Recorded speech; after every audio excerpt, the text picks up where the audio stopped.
Okay, we got a joint meeting tonight. Let's call the town meeting to order. Roll call, please. Weir. Here. Casanello. Present. Tater. Here. Larson. Here. Schneider. Here. Ramirez. Here. Morris. Here. Also calling the planning commission.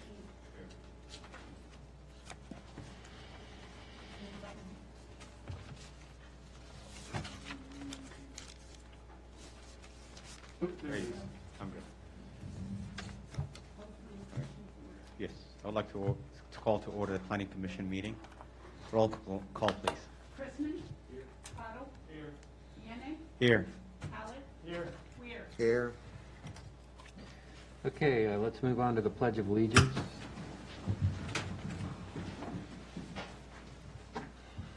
I pledge allegiance to the flag of the United States of America and to the republic for which it stands, one nation, under God, indivisible, with liberty and justice for all.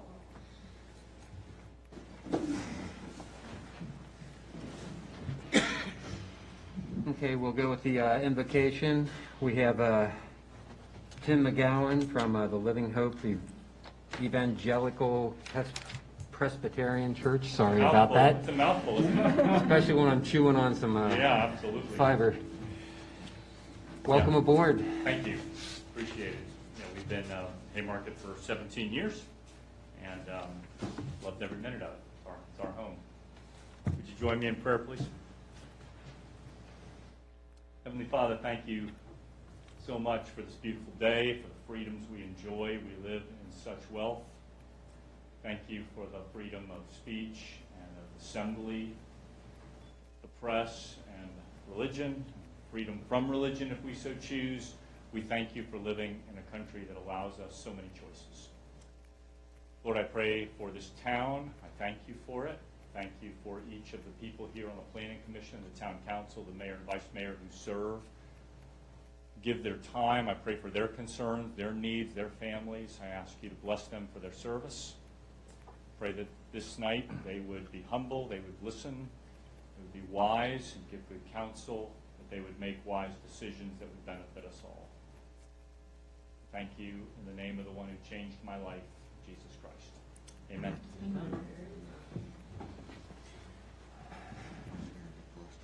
Thank you. Now we'll move on to the joint public hearing. Do we have an announcement to open that up?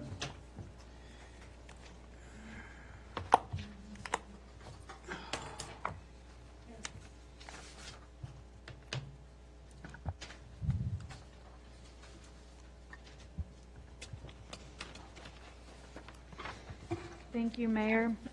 Tonight we will have a joint public hearing for the special use permit application at 15150 Washington Street for a restaurant with a drive-through limited to a coffee shop use by special permit.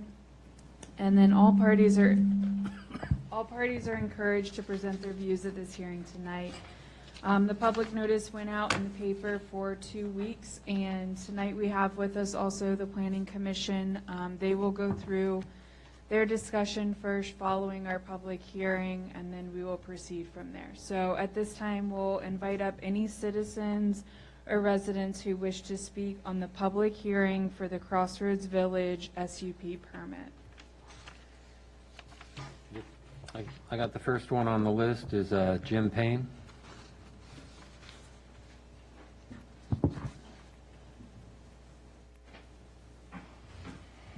Good evening, Jim Payne, 6680 Fayette Street. I'm here tonight to speak in support of the SUP. I believe probably everybody's seen me come up here and speak about this. Village Crossroads does, back up right to my property, so I do have a vested interest. I've been following them fairly diligently through the 2/2s that were put forward and then voted down, to Starbucks that were put forward for the PC that was also voted down. I've seen the applicant do more, in my opinion, than its due diligence to try to do whatever it can to modify, please.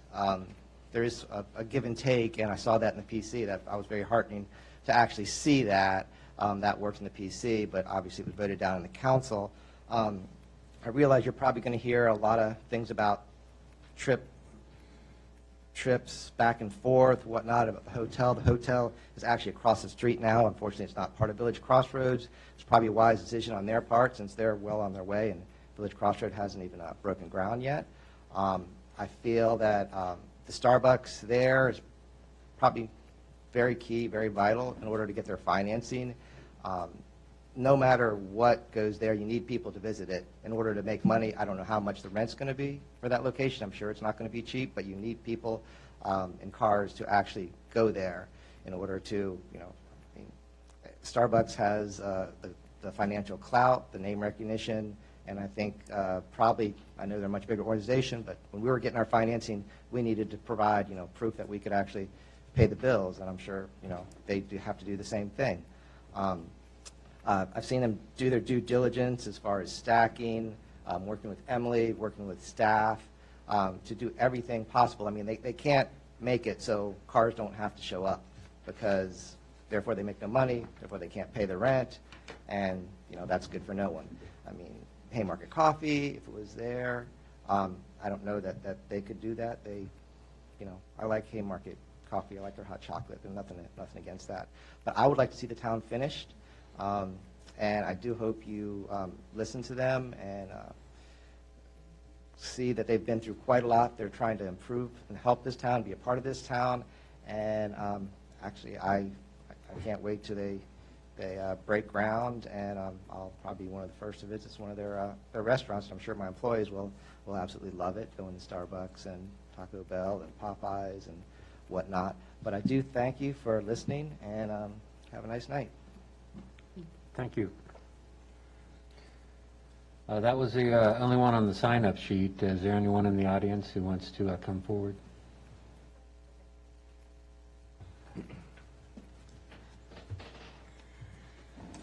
Hi, I'm Caitlin. I live in Longstreet Commons. Am I close enough to the microphone? Okay. Yes. So I've lived here for about 2 years, and part of the reason why we moved here was because we love the small town feel and how many local, independently owned places there are here. So I'm not a big fan of any more big chains coming in. I'm also a dietitian, so the thought of having more fast food restaurants in town isn't my favorite. Although, of course, I understand the need for business. Also, as a mom of 2 small children and a runner and a cycler, I don't really love the idea of having more drive-through lanes coming out onto Washington Street. The Chick-fil-A is already so busy all of the time. And I do sometimes walk with my kids to CVS, and it is hard to cross there sometimes when it's really busy. So safety-wise, it's a concern for me. So that's what I wanted to say. Thank you. Anyone else?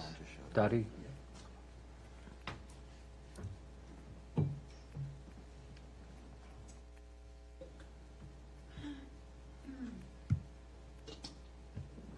For myself as well as the Citizens for the Betterment and Harmony of Haymarket and Western Prince William County. So you'll hear people who speak for the outside the town limits as well. But many of them speak to me and ask me to speak for them. And I'm delighted to do that. I've served the town off and on, but for a total of at least 30 years. 20 in Planning Commission, 8 as an elected official, like those of you up there, but we did it a little differently. We truly served the people, and we didn't escort anybody out of the room with policemen. So I was very, very painfully disappointed to see that at your last meeting. And that's all I'm going to say about that subject right now, because what's most important is that the town gets finished, and that if that SUP is necessary, then let it be approved.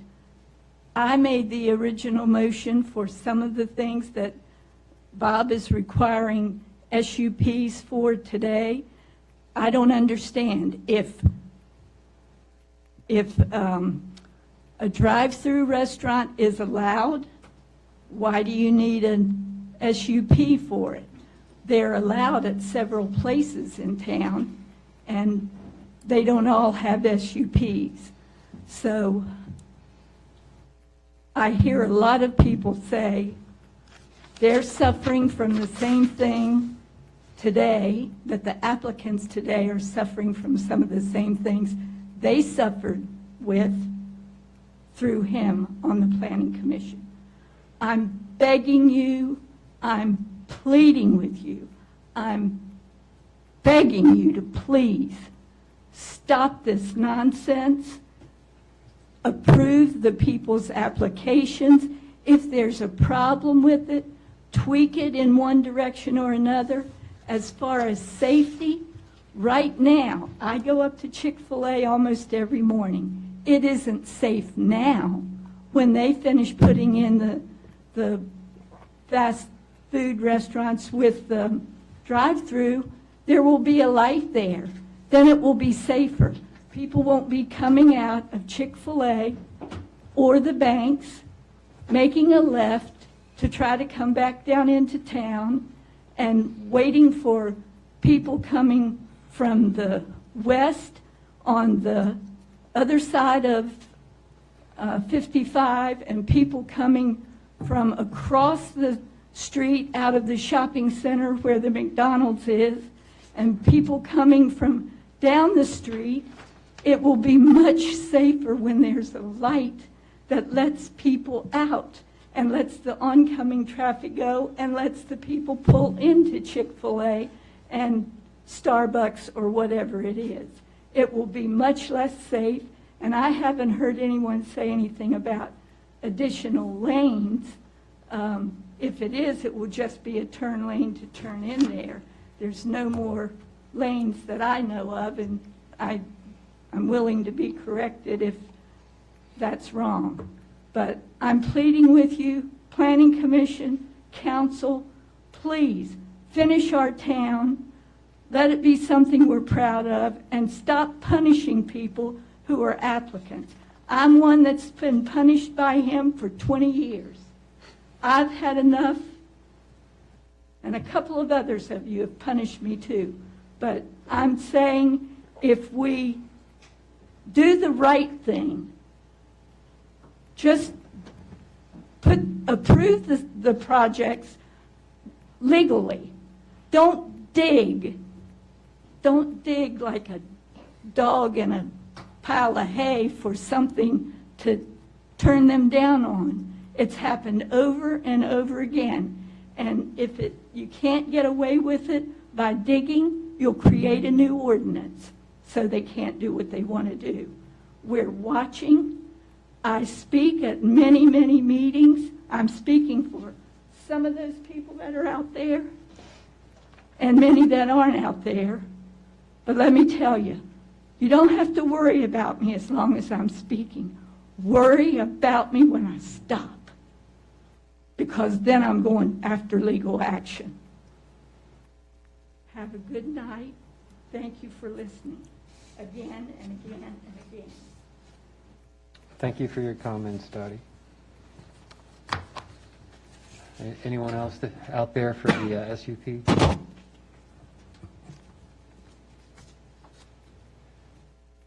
Okay, I guess we'll close the public hearing. And we'll move on to the Planning Commission. I'll hand over reins to the Planning Commissioner, Alexander. Thank you. Before we get into discussions, Emily, if you don't mind, if there have been any changes since we last met and voted, can you please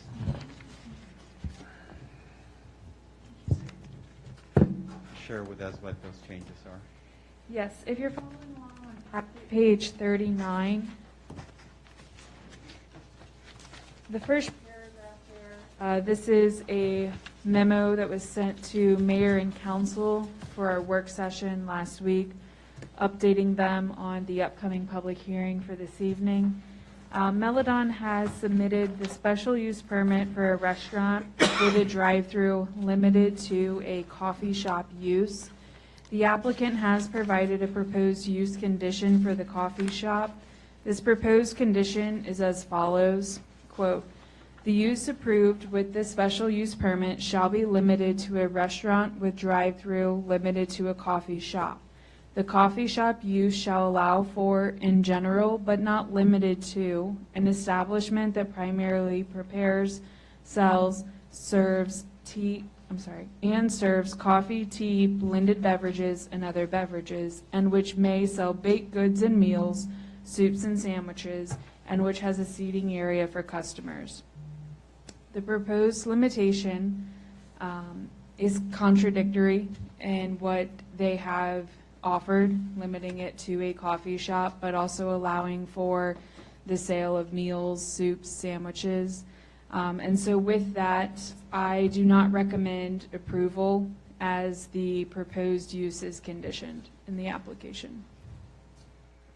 If you have any questions, I'm happy to discuss. There is a layout in your packet that the applicant has also provided. Following a discussion at the Planning Commission level, the dumpster pad was located on Washington Street as customers and residents and citizens would be driving by. We made it very clear that this was unacceptable, and we requested that the dumpster be relocated. This dumpster enclosure has been relocated to the left rear corner of the parcel site. It is on page 56 if you're looking for it. When this was relocated, this modified the drive-through exit. Originally, it was proposed to exit right out onto that main drive there in front of the proposed grocery store. Once the dumpster enclosure was placed where it is, the drive-through exit now dumps into the parking lot. And you'll see the two curb cuts there that show the exit. This further creates traffic conflicts in the parking lot. It can lead us to probably a lot of confusion with the customers coming in with parking. Is this a parking space? Is this an entry point? I'm sure there will be signage, but at this time, this appears to create more confusion than previous when it exited directly onto the drive aisle. So those are the two major changes since the Planning Commission has seen the document. If you have any questions for myself, please let me know. And I do believe that the applicant is here now, and I'm sure if you have any questions directly for the applicant, you may call him up to answer. Before we proceed, I think you had some concerns in relation to the language that was used by the applicant, so I would like to ask the town attorney question.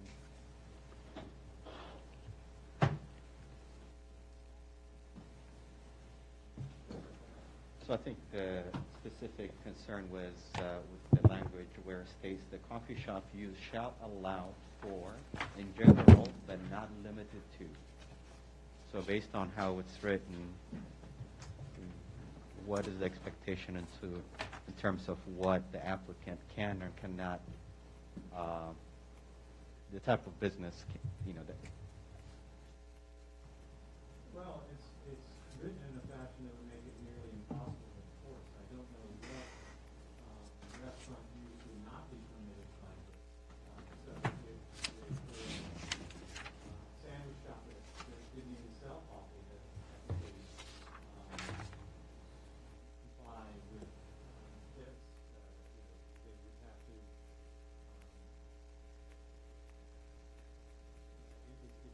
It's very strangely worded condition. We could have written a different condition, but this is what the applicant had asked for. So it's completely unenforceable as written.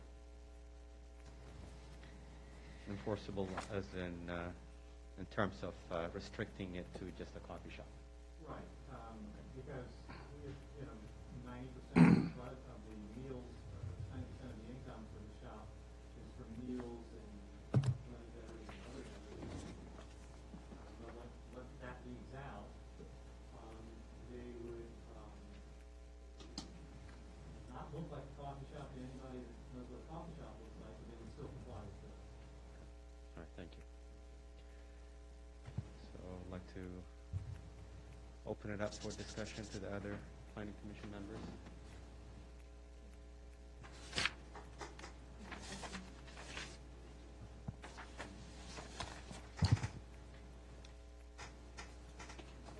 Share your mic, so. Basically, Emily, the only thing that changed was physically is the dumpster was moved. That is correct. Okay. And the ingress egress, correct? And the ingress egress that modified once that dumpster was relocated. Nothing changed. I know we had concerns with traffic and trips. Nothing was changed to mitigate that or improve that or.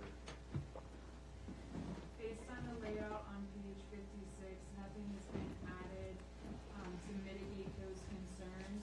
In previous discussions back in the June timeframe, there was a discussion of adding a crosswalk. Those crosswalks were added and labeled. However, our most recent discussion in the August-September timeframe with the Planning Commission, the only change was that the dumpster was relocated and the drive-through exit was modified to dump into the parking lot. Okay. The two lanes were on that application previously, and then they come back together to one lane in the rear of the structure with the pickup window. That was already there. When the Planning Commission discussed it in the August, September time.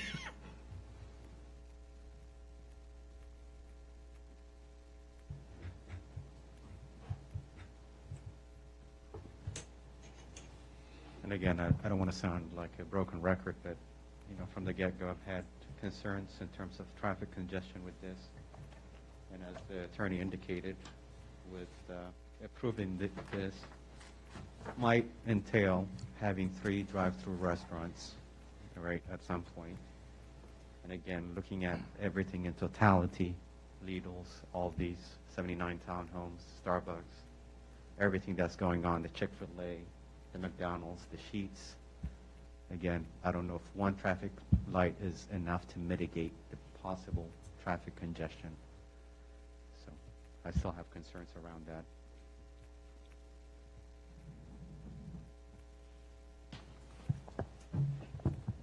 Yeah, I've looked at this project. I'm not really sure what we're asking this applicant to do. Some of us complained because they were coming out on the ingress there, and then there's complaints about the double stack, complaints about the dumpster. I'm really not sure what some of us are wanting them to do. You have to have access to a business. You have to have a way to get cars in. You have to have a way to get cars out. So I think looking at this, I think they've operated in good faith to try to make this work.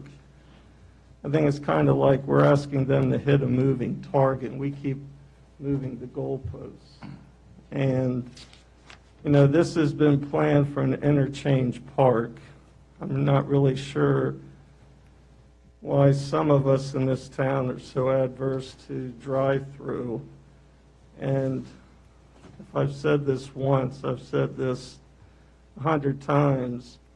Seems like we're always trying to stop projects for traffic in schools, and public safety. We always come back to a fear-based approach to planned development rather than looking at the big picture. And most of us who complain about traffic, the same fears and concerns were about projects that some of us up here, seated below and up top, live in the homes that people complained about traffic years ago. So I'm really not sure how we expect, whether this is a coffee shop or whatever, how do we expect these people to get cars in and out? I mean, that's a fair question. I don't know how they're going to get cars in. So, to me, we should have approved this a long time ago. And we got to be really careful about our reputation as a town and jerking business applicants around. And most Starbucks every Starbucks I've ever been in serves more than coffee. Every last one of them. So I'm for this. I really don't know what we want this applicant to do that they haven't already done.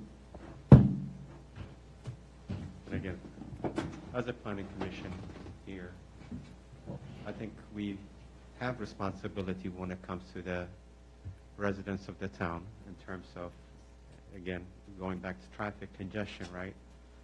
I think it is our responsibility whenever possible to mitigate from people dealing with traffic congestion, right?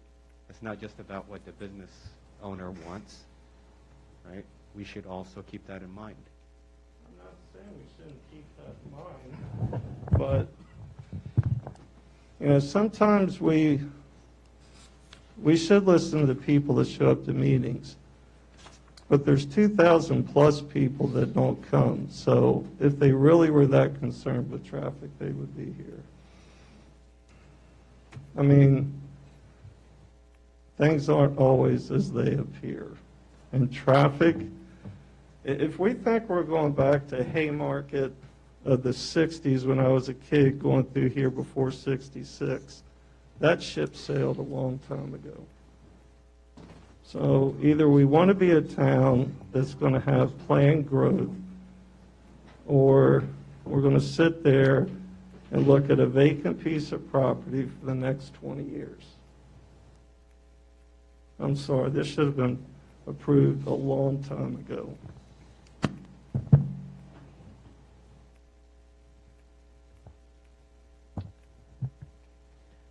I've lived here for 19 years. I moved our family out here because we were told it's going to be a walking town and a quaint town. I'm all for the development. I agree with what you're saying. It's time to stop hurting the business developers here, and let's build. The days of making this a rural-esque rural town are gone. It's time to take what we have and let's develop it and let's plan it out wisely and let's grow this town. I think at one point on the parking, I think it might be misleading to say that the change in with the dumpster that people will be pulling out into a parking lot. They're not pulling out into a parking spaces. They're pulling out into designated lanes within a parking lot, like all Starbucks do, like all McDonald's do, like all businesses do. They don't dump into a parking lot. They dump into a lane that's designated in a parking lot. I want to make sure that everybody understands that. So it's not like they're just going to be pulling out of a Starbucks into a bunch of parking space. But I'm all for moving forward with this and improving it. Let's break around and get going.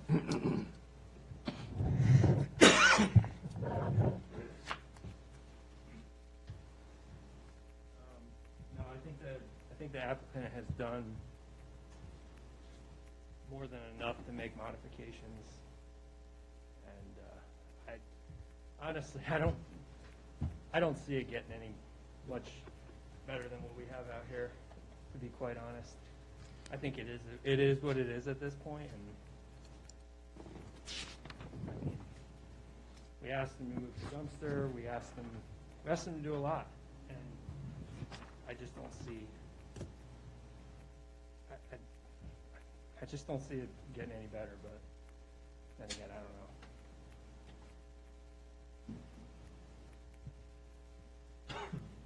know. Again, Emily, correct me if I'm wrong. As a B2, is zone B2 correct? That is correct. I mean, the applicant can put up a restaurant without a drive-through, right? He's by right. That is correct. So the reason that we're going through this is because it's a drive-through, and the reason it requires SUPs because of concerns with vehicular, right, increased traffic, right? That is correct. So I think we should keep that in mind about there is a reason why there is a SUP in front of us, all right? But that being said, okay. All right, so if we are done with discussion, do we have a motion? Have we? I'll make the motion, we approve it. Okay. All right. I second. Further discussion on the motion? We do roll call vote. Chrisman? Cottle? Yes. Yanni? No. Howard? Yes. Ware? No. 3 in favor, 2 opposed.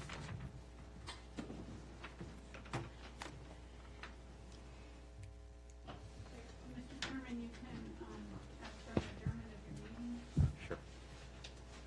It's okay with you guys? I would like to adjourn this meeting. So moved.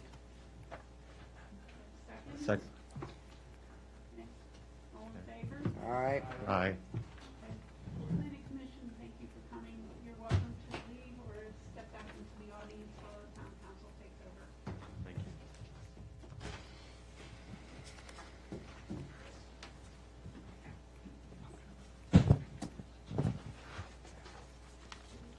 You want to take a break, or you want to continue on?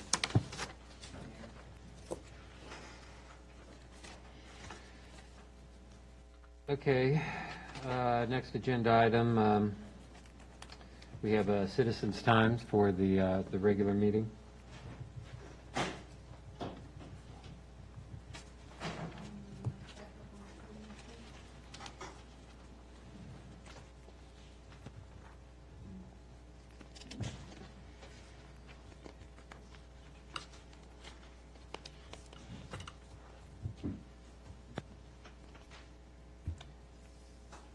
Anybody want to comment? Okay, we'll close. You coming up, Don? Okay, come on up.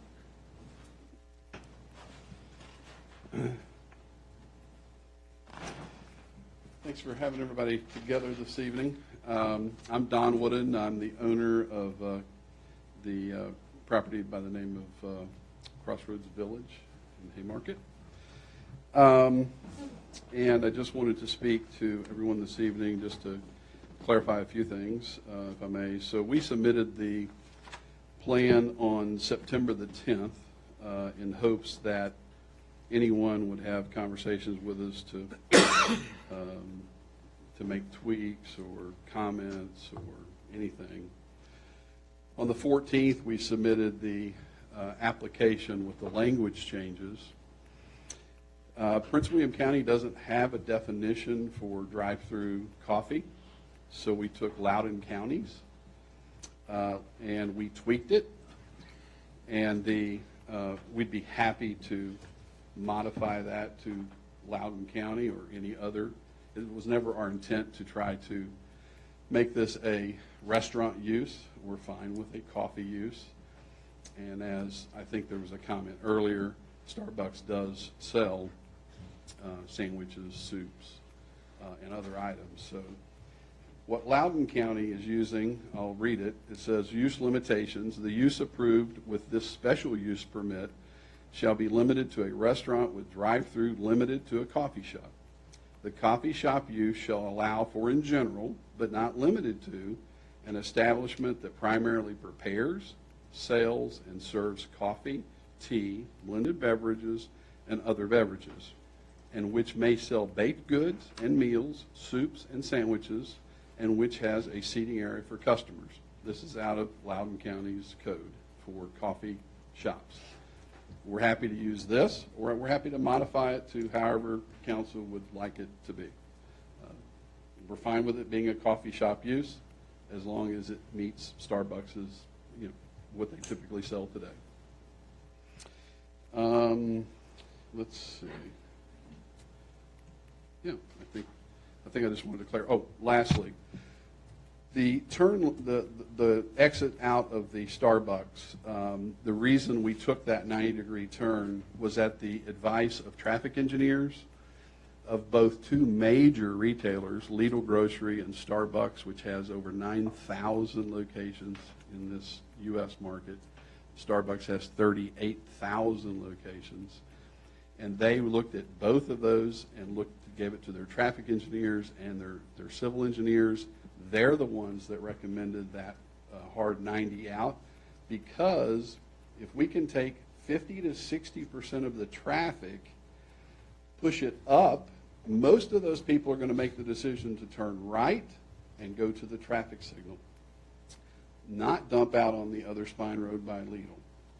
And so therefore, it's a reliever route, whereas before, when we had showed it dropping out right in front of Lidl on that spine road, now we were bringing all that traffic back on that one spine road, and then people could easily make a decision to go left, whereas now we're showing it going out to the right. People will exit out that traffic signal. So traffic engineers, a whole lot of people smarter than I have, are the ones that gave me that recommendation.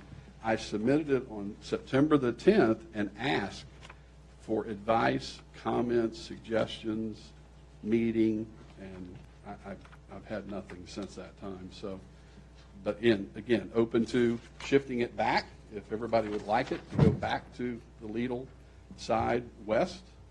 Happy to leave it where it's at. Happy to move it. So, open to anything that you might have. So, thank you very much. Thank you. Anyone else? Come on up.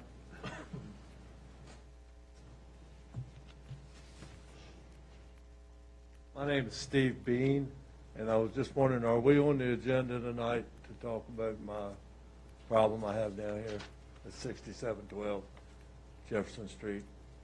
Okay, this is for citizens' time. You do have the agenda in front of you. No, I didn't get one when I came in. There weren't any packets out there? There was, whether there was, I'm sorry. What is on the agenda? Thank you. 9C. 9C. So 9B. Can I ask a quick question? I don't know if this is the right time, but I think you guys bought a canopy for the playground, right? I was just wondering if there are plans in place to have it up by the beginning of next summer, like when it starts getting hot? Yes? Yeah. Okay, thank you. It's very warm there. Please save us from the sun. And thank you for purchasing it. Okay, anybody else? Okay, we'll move on then. We got the consent agenda. Anybody want any of those items opened up? I did have a question, Mr. Mayor, before we approve the consent agenda additions. Is this the appropriate time to add the sidewalk discussion? Where did that need to be? Joe or Bob, does that need to be added to the? That's the comment that you're going to make at your time, correct? Me? Yeah. This was an agenda item to discuss the improvement of the hotel Town Legal sidewalk across Counsel the has street. suggested a different approach. What's that? Town Legal Counsel has suggested a different approach rather than an agenda item. If this is Okay. the one we were talking about earlier. Correct, and how is that going to be? He's going to make a statement, I believe. I can do that. I'm sorry, for the members of the public, the hotel across the street is getting, they're moving forward on their pedestrian improvements, and the discussion was tying any improvement that they do with the frontage in town, in front of the town museum. So the hotel had reached out to talk about the timing of that sidewalk, so. We'll talk about it later, then if that's the case, then my comment is rescinded. He's going to give it to you. Okay, I was going Thank to you. say, I did not get the notice of what we needed to address. Okay. Anybody else have comments on the consent agenda? Any items they want to open? Okay, any motion? I'll make a motion to approve the consent agenda. Second. Got a motion and a second. Put it up for a vote. All in favor? Aye.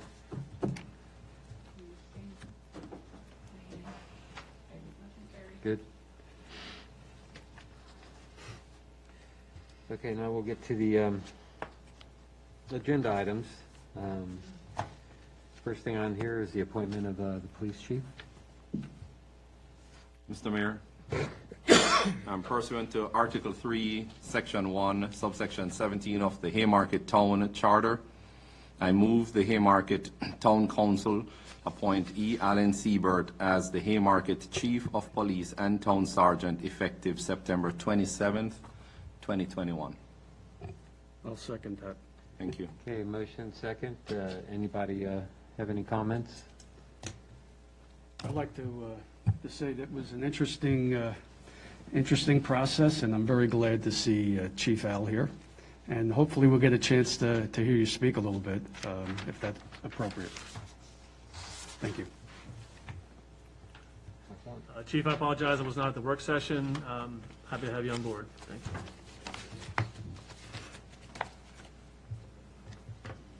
Roll call vote. Yes. Weir? Aye. Passanello? Aye. Pater? Yes.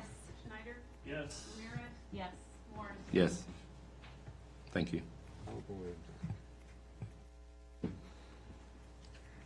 And again, congratulations, Chief. Okay, next item is the consideration for the SUP. Mayor, I had a couple of questions. Is it okay for the applicant to come and speak as well as? If you have questions directed towards I him. do. Mr. Wooden, could you come up? I have questions for both staff and the applicant. I was actually going to ask questions of staff first, and I'll ask Mr. Wooden.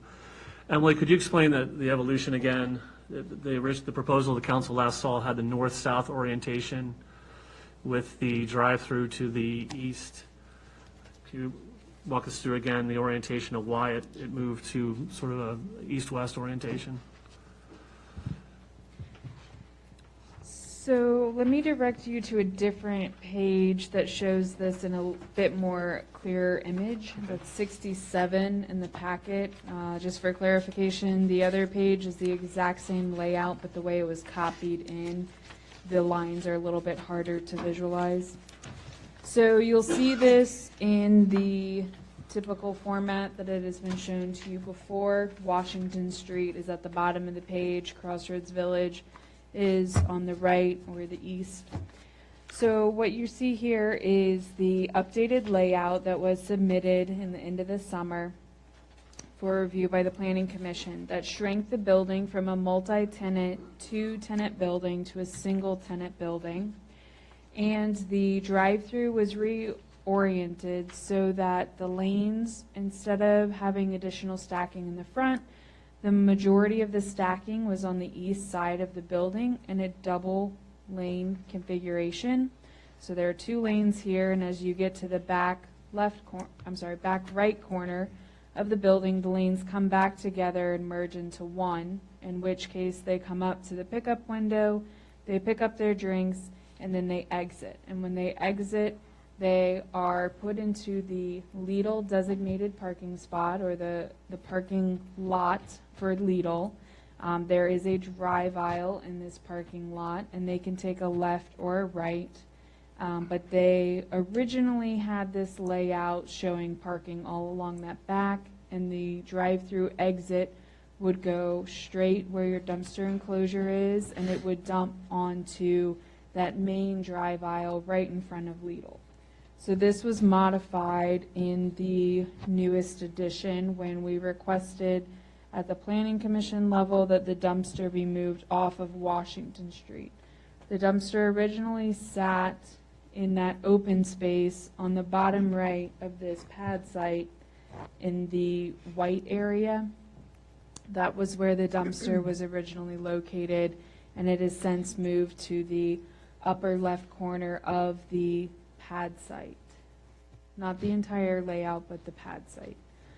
You'll also find that there is an outdoor patio to the left of the building. You'll see a little small configuration there of some tables and chairs demonstrating that. You do have an internal crosswalk and a crosswalk onto on that main drive aisle there connecting the two portions. You have a crosswalk across as well. And then up on Washington Street, you would have a designated crosswalk in there. Thank you. Could you or the applicant explain the sort of the rationale for reorienting the building? Was it for better traffic flow? What was the idea of? I'll let the applicant answer that. Yeah, the reorientation of it was to, in order to accommodate the double stacking lanes. Okay. And also a question for either the applicant or staff, the interparcel connection through to Chick-fil-A, is that a thing decided, or is that still up in the air in terms of either one-way or access at all? To my knowledge, Emily can correct me if I'm wrong, but I believe that that was approved as a one-way coming from Chick-fil-A into the Crossroads site, and that's the way it currently stands. That is correct. Okay, what was the rationale for doing one-way again? At the time, there was concern amongst Planning Commission and Council. This was a decision made, I believe, at the council level. I would have to refer back to minutes from 2019 to let you know exactly what the motion was, but there was concern regarding two-way traffic and how close that was to the exit from Chick-fil-A, entry exit from Chick-fil-A onto Washington Street. Also, how narrow that location was. There was some concern by at least one member regarding how busy two-way traffic would be right there and cut-through traffic. And so we had discussed that there was opportunity for another interconnected parcel in the back of the Chick-fil-A development that would go into the Crossroads Village development, as well as this front one closer to Washington Street. But ultimately, the decision was made to only allow for one-way traffic. And again, I'll have to pull the exact motion, but the traffic is only to go east. It is not to go west into the Chick-fil-A. Thank you for that. Was there any discussion, either staff or the applicant, to have a direct access out on a Crossroads Village Boulevard versus going through the Lidl parking lot? Or was that an engineering challenge in itself? So direct access versus your orientation now, you would go north through the Lidl parking lot and then out in Crossroads Village. Was there any discussion or attempt to try to offer a second exit directly onto the boulevard? When you look at the plan, when you have the double stacking lanes and where the drive-through window is, it's just impossibility to get it to dump east onto the main boulevard. But in addition to that, stacking would have been a problem because you're so close to the traffic signal at that point. Okay. So you pushed it to further up to the north to get the stacking. With regards to the traffic signal, I believe in a previous discussion you had mentioned that the signal is already warranted or would be warranted with the townhomes. Could you explain when you anticipate the light to be installed? Yeah. If I may, real quick, I'm sorry.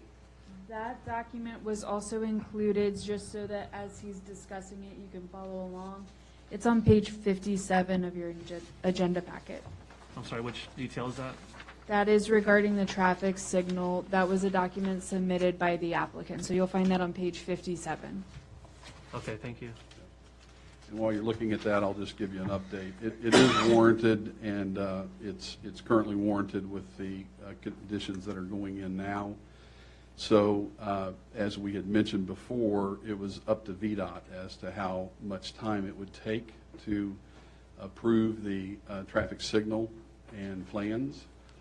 Those were submitted about 2 months ago, and we received first round of comments back from VDOT about a week and a half ago, which was a good thing. And Grove Slade, which is our traffic engineer and consultant, they have turned those comments back around and are resubmitted to VDOT. So we'll probably have that signal approved within the next, I would think, 60 to 75 days.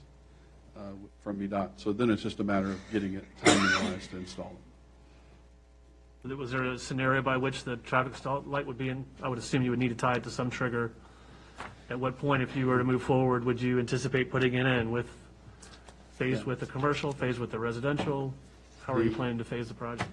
It'll be simply a sequencing event. The longest lead times on these large signalization units are the mast arms, because they're specially made, and sometimes they can take up to 6 to 9 months to go through the process and be made. So it'll just be a sequencing issue in construction. So as soon as the masts are made and shipped and delivered, then they'll just start doing the installation work. So it's already warranted, and we've already we'll hit the triggers when we go with the townhomes and the other uses. So.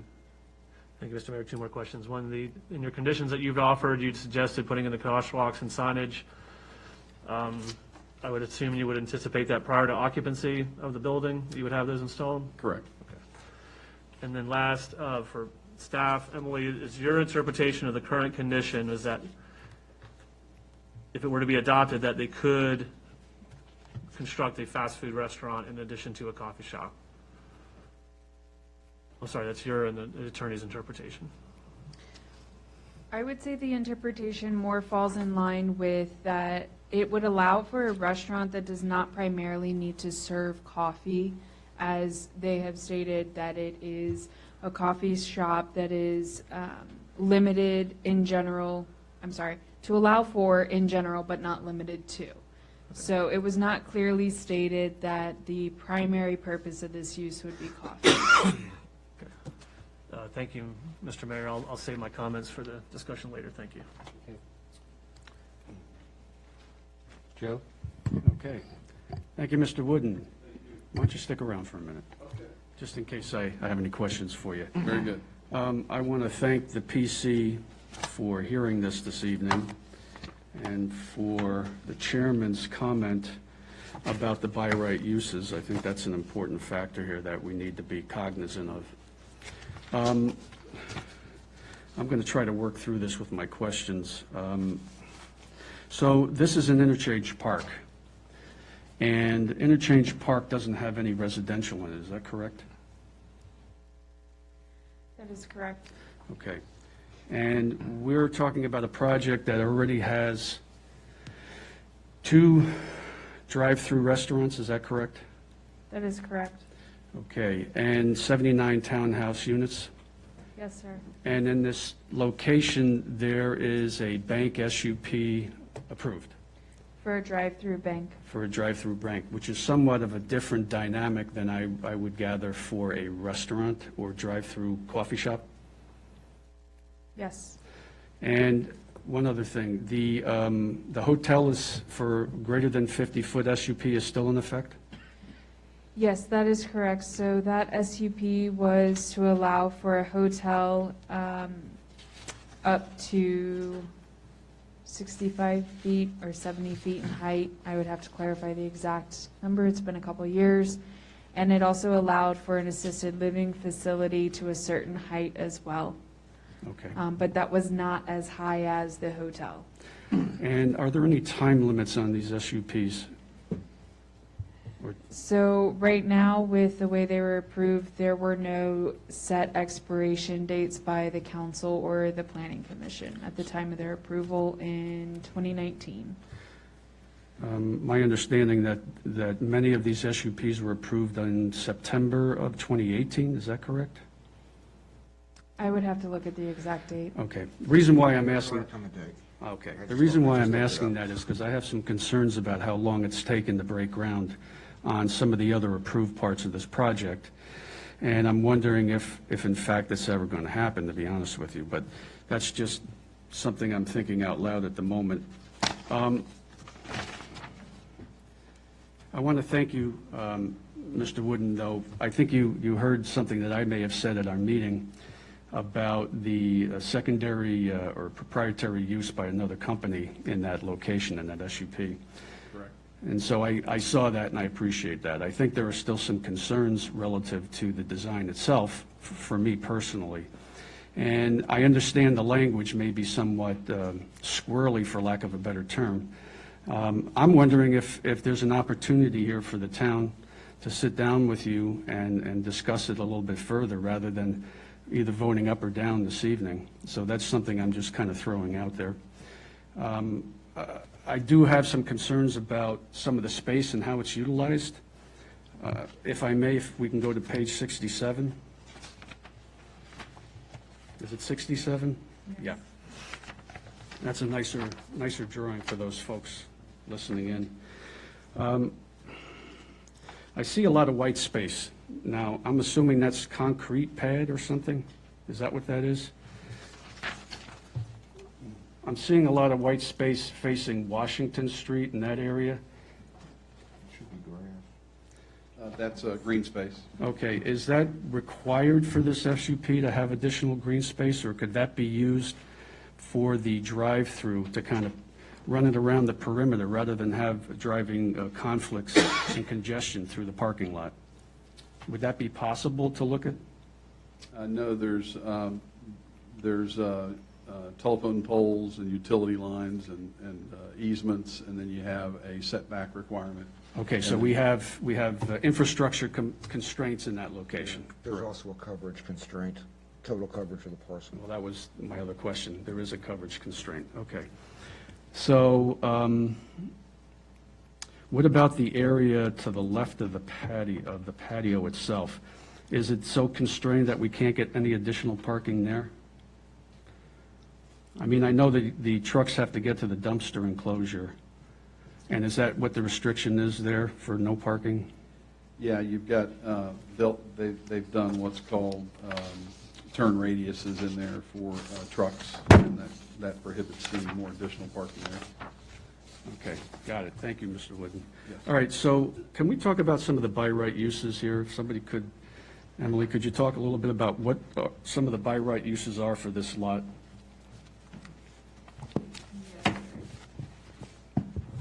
You will just give me 1 second to pull it up. So as Chairman Biena mentioned, the applicant could come in for a restaurant use. The reason that we're hearing this special use permit request tonight is because of the drive-through use. Other general uses in the B2 district will include things such as office medical uses, commercial uses. You have the opportunity for educational facilities, recreational facilities that are public, automobile parts and supply, breweries, business support services, commercial indoor amusement, entertainment, indoor sports and rec, communication, daycare, financial institution, garden center, gas station, greenhouse that is a commercial one, guidance services, hotel, laundry, life care, nursing Okay. home. I can keep going. I think we get it. I think some of the statements made earlier about development and restricting developers may not be as clear as some would intimate or actually explicitly state. It seems to me that there are several and multiple opportunities for this property, regardless of whether the SUP is approved or not. So one other thing, maybe it's better left for the discussion, so I'll hold off on that. But does the residential component support the goal of the comprehensive plan? So the residential portion of this project was rezoned for that to be approved. As it stands, when the applicant originally came in and it was a B2, it did not support the comprehensive plan for planned interchange park, but it has been rezoned. It is now an R2 zoning. Right. Those 10 acres are. Okay. So I read your statement of justification, and I want to thank you for the information you provided. I think it's pretty thorough. Although you kind of made me start thinking about planned interchange park and what the definition of that is, as you state on page 92 of the comprehensive plan, which is a mix of commercial, retail, and potential office. I've got to think that there may be some opportunity for other types of use rather than a third drive-through, but that's just my opinion, and, perhaps there's something we can do to work that out. If I could comment on that. Yeah. So we, in our opinion, and I think others, we've hired the supreme leasing agent in the Washington, D.C. area called KLMB. They lease millions of square feet of mixed-use retail, office, and multifamily. We have been marketing this property for 4 years. And believe you me, if we would have found any of those uses that Emily would have referred to, we would have had leases signed and contracts in hand. We, as you know, one of the uses primarily that we wanted and everybody wanted was the hotel. And as you can see, the hotel is now being built here. There will not be another hotel built in this market. We have had contracts with assisted living and memory care facilities, and each one, as they do their market study, have determined that it's oversubscribed in the market. So they have terminated their contracts with us. And in addition to that, there was this little thing that happened called COVID. And when this thing called COVID hit, it exacerbated leasing on any of the commodities and the uses that Emily had mentioned. The ones that had been COVID-proof, i.e. drive-throughs and i.e. grocery stores, they actually got more bullish during that time. So all of a sudden, that's when we started getting momentum on this project. So we started seeing grocery stores show up wanting to expand. We saw drive-through restaurant uses wanting to expand and other uses similar to that were COVID-proof. And the other uses just have not returned. And it's been 4 years. And to your point, you ask, well, is the project ever going to start? The reason that we were unable to start is because we had no uses. They were not coming to the project. And only until about 1.5 years ago did we get that momentum. And we are ready to start this project. We are ready to break ground. We have submitted bonds to the town, which you may or may not know, which are for construction. Those bonds are in the hands of the town today. We are ready to start. So I hope that answers that question. Well, I appreciate your frankness. Thank you. Thank you very much, Mr. Wood. Thank you. Mr. Mayor, I'm done. Okay. Go ahead. Bob? Just a couple of comments. I want to dispel a few misconceptions. All drive-thrus in this town, up to and including the original one at McDonald's, have always been required to have an SUP for at least 23 years, since at least 1998. And as far as I can tell from the old code, probably all the way back to the original code of 1989. There is no drive-through in town that has ever been approved without an SUP, and there's a reason for that. And it's generally traffic-centric.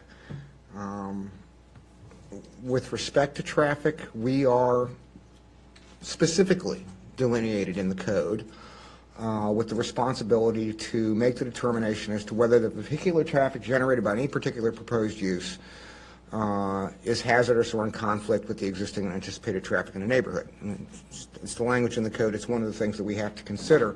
It's one of the factors that we have to address in our determination as to how we're going to act on an SUP, rezoning, and almost anything. The question isn't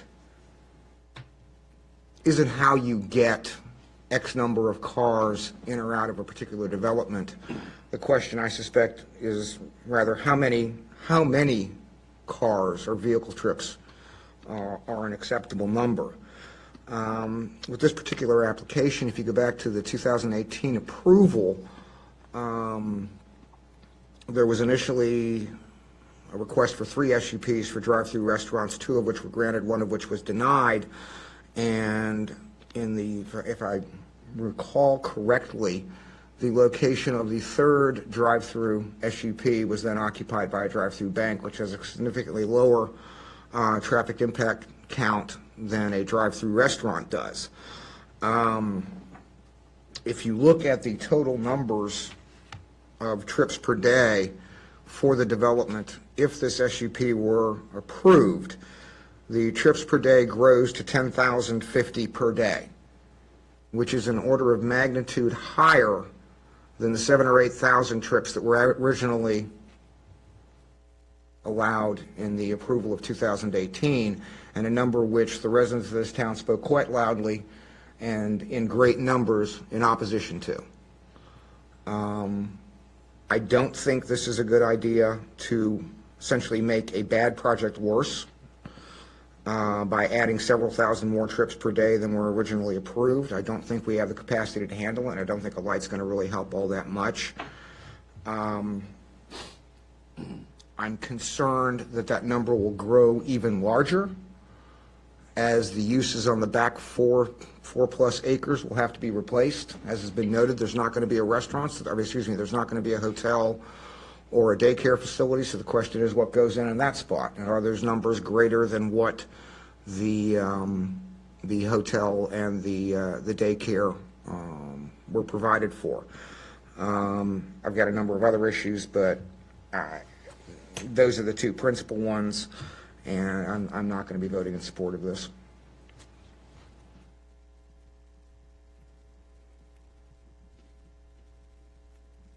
Finish. Councilman Morris? Thank you, sir. I think there's been some misguidance. I'm first of all happy that I got the opportunity to listen to the Planning Commission and to understand their chain of thought. But quite honestly, I think they missed what the purpose of the SUP was for. The SUP, it is the owner's right to build whatever he wants that's on that list. The SUP was triggered because the owner wants to put another drive-through. It's not because we're not friendly. It's not because we're not supporting of the business. As a matter of fact, town councils in the past have approved a rezoning for residential use. They've approved an SUP for a bank with a drive-through.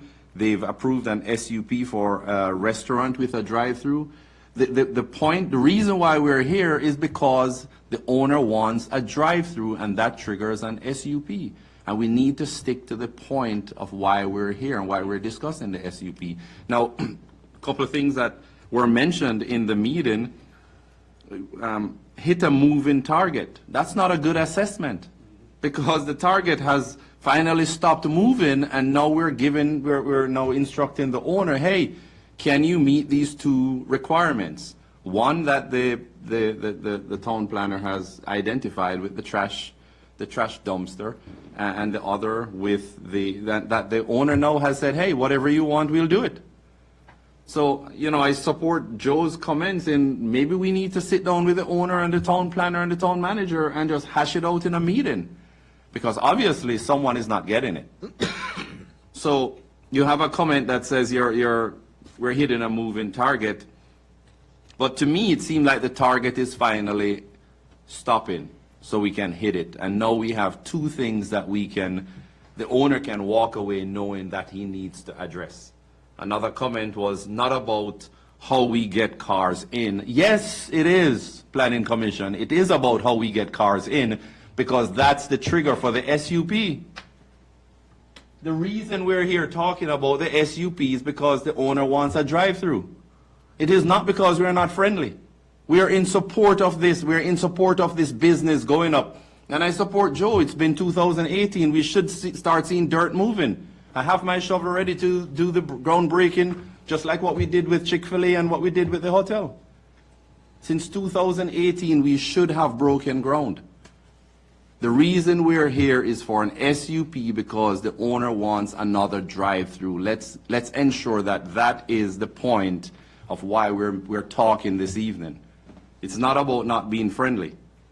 There's another comment, now it's a time to build. Yes, it's time to build, but we need to do it wisely.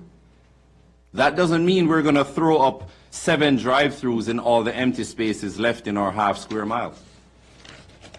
That means we have to be smart, whether this council, the previous council, or the ones that's going to follow us. We need to be smart what we're going to build. In the same way, we're not going to just go out and approve, yeah, it's time to build, but we're not going to build residential places all throughout the town. No, because then we might exceed the limit for a town, and then that generates a whole new set of problems with waste management, all these different organizations that we now have to take on as a small town. Another comment, it is what it is. No, it's not. This SUP discussion is solely because the owner decides to request another drive-through, and that triggers the SUP. It is not what it is. Man, I'm so glad because I probably need to start listening more to the Planning Commission meetings. Maybe I can learn more things, but it is not. I don't think it is about not favoring businesses in the town, but it's ensuring that the policies, the procedures, and the steps that we have set down, it is there for everyone to follow. The applicant just said we can adjust the drive-through any way the town requires. And the applicant has also said we'll be willing to move the dumpster. So we need to talk. Those are the two big issues. The two big issues that the town planner needs in order to push this forward. And I can't speak on behalf of you, Miss Emily, but when an applicant comes forward and say that, oh, they haven't heard anything since they've submitted it since early September, there's a process that we have to follow. That means it needs to go to the Planning Commission. Planning Commission needs to kick it up to the Town Council, and the Town Council needs to vote. That's the process. Out of courtesy, she can advise you or give you certain guidelines of what, and the language in it. I'll personally tell you, I disagree with Emily's perspective of how it's written, the language. I disagree with the attorney, but hey, I'm going to go with the attorney because I'm not going to go there on the stands based on my interpretation. My interpretation of the policy doesn't line up with how it is interpreted by the attorney. I think the wording that's there that says primarily, it's what drives it. But if you know that's going to be a problem, change it. Don't come to a meeting knowing that you have council members that's going to focus on the language, knowing that, hey, in the next 5 years you could put something else. So, just in summary, I don't think the council is anti-business. I think the business owner needs to look at the issues that's hindering him from moving forward and breaking ground, and let's address it. And maybe the mayor could approve for us to sit down with the owner and finally get one meeting out with everyone. Because I can tell you, I'm not going to stand for a business owner that's going to say a staff member is not responding to them, because the staff member knows who the council members are, and they are already in a spot where they know that if they're not responding, it's not going to look good on them. So, Mr. Mayor, I would love to support Mr. Pasanella's request. If we could sit down with the applicant, with the town planner, with the town manager, and maybe just once and for all, highlight the areas. This was my concern when the applicant came the last time. Let us give him clear directive to come back. And now he has come back, and now it's still not ready. And there are things that the applicant can address. Thank you, sir. Mr. Mayor, could I expand on one of Councilman Morris's observations? Yes. That's regarding the time frame. I think it is, and I've said this in the past, and I've said this with many applications, both that have come to us and come to previous editions of this council, and I know how previous councils operated, and I don't agree with it. But it is unrealistic to expect that in a period of a mere 3 weeks, or less in the case of a planning commission hearing, that an application can be submitted, reviewed by staff, reviewed by the other agencies, and then have a decision, a proper decision rendered on it by either the planning commission or the town council. That type of time frame is, quite frankly, absolutely unreasonable and does not exist anywhere in the Commonwealth other than this town that I'm aware of. And if it takes 2 months to review, or 3 months, or in the case of the county, 6 months or a year, then that's what the process takes. And I think we have to bear that in mind. And until we get control of that particular circumstance and the expectation of people coming into this town of getting an immediate review and turnaround and approval on their applications, we're going to keep having this problem over and over and over again. And I'd like to piggyback on what you were saying as well, Councilman Morris. We had Commissioner Cottle saying that we keep moving our target. We're not the ones moving the target, like you were mentioning.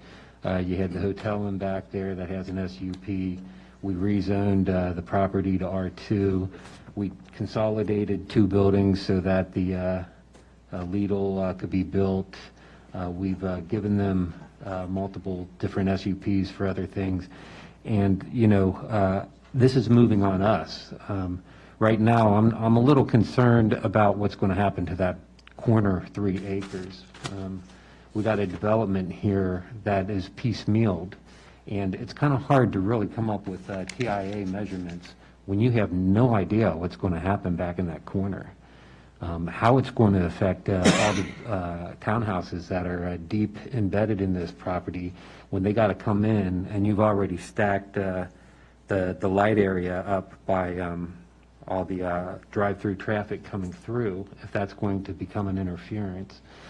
So, yeah, I think it would be best to sit down as a whole and actually go over this whole property as opposed to piecemeal like we've been doing, and we've been blindly approving and accommodating as this property has changed focus.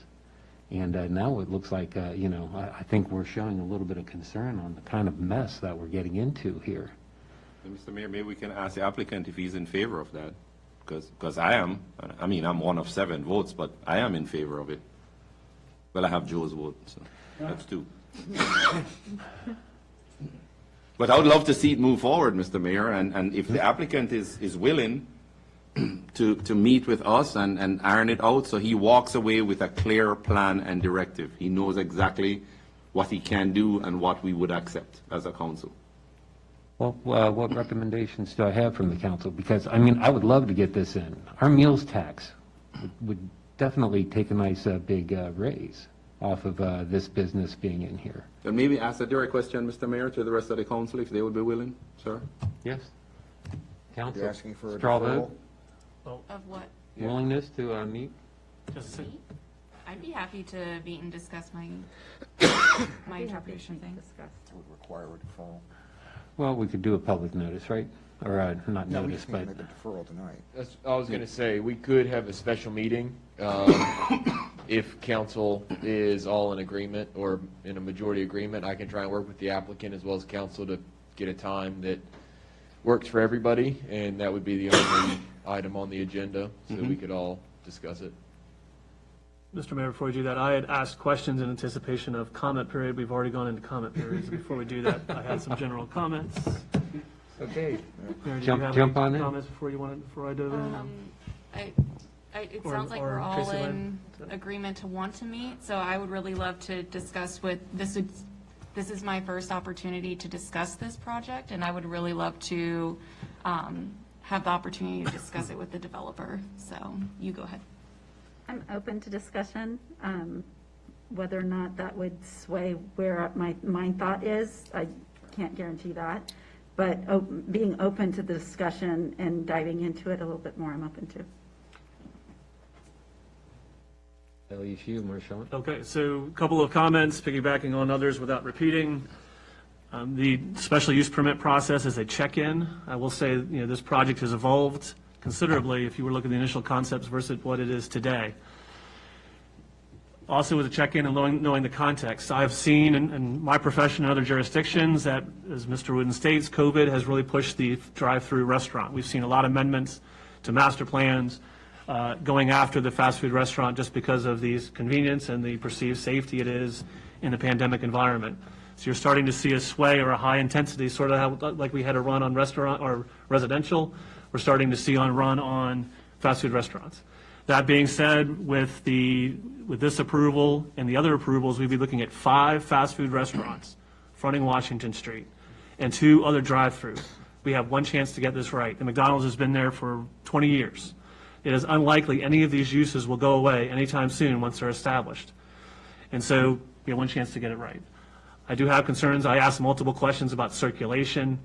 I would want to visit again some ability to move traffic through this site without conflicting with Lidl.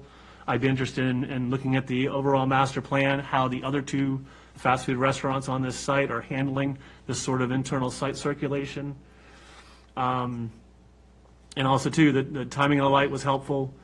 But I really do think we need to be deliberate in this. The point was saying we have one chance to get it right, and we want to make sure that these businesses are successful, and we're not having to do triage after the fact. I don't think it's unreasonable, but this process is that opportunity to look at all the variables and make sure we're mitigating appropriately and that the business can be successful. So that would be my points going into a work session, how the other sites are handling traffic circulation and other opportunities to redirect traffic through the site, either directly out onto the boulevard or revisiting the other access to the spine road or interparcel access, some other relief valve. Because ultimately, if all 5 fast food restaurants are opening at the same time, along with the drive-through, that's going to be chaos. I'll be the first one to say that's 6 lanes out there. That is the widest piece of road probably in the region with a stoplight. But even with that, it's the scale and intensity of this many uses operating at one time that we have to be deliberate so that we know what the potential outcome is. So those are my comments, Mr. Mayor. Thank you. Joe? So if Mr. Wooden would like to come up again, if that's okay. You've heard us speak here this evening, Mr. Wooden. Is that something that would work for you? Yes, I've always wanted to get comments prior to these council meetings because I feel like that I'm always behind. And so it's very valuable to have face-to-face time with staff and or council so we can discuss exactly what it is that we need to correct and what is in the best interest. And I've always believed, and I've told several of you, that it's how we make a better town. It's how we make a better development when everybody is open to sitting and discussing and coming up with a plan together. So yes, I'm all for that. I'm happy to bring, and I also bring my traffic experts and engineers so they could speak, quickly and directly to some of the comments that have been made about traffic because they know best when it's talking about design. Well, I would just like to echo the Vice Mayor here. I mean, going through the process is really a good idea, I think, and it's important, but it doesn't guarantee a cent at the end of the day. So it's just want to make sure you understand that caveat, but it's giving you and us an opportunity on behalf of the folks in town. We've had some comments here this evening, I think, that were in support of what you're trying to do. And there's comment against it, but I just think you need to be aware of that caveat, at least from my perspective. And I wanted to share that publicly with you. So, Mr. Mayor, I'm done. Thank you. Okay, so do I have a recommendation? Yes, sir. Special meeting? Yes, sir. What time is appropriate for everybody? I think it's best to just leave it up to Chris Kuhn to Could you coordinate a special with meeting? council and with, because you'd probably need to talk to Don and make sure his team that he wants present, they're available. Correct. That's exactly what I'd like. If him and his support team can come in, as well as the majority, if not all, of council, try and get that scheduled. So I'll work on that and circle back, and hopefully we can get a couple dates and times that work. Okay, you have, Do we have any time constraint for consideration of the SUP, or is that 1 year?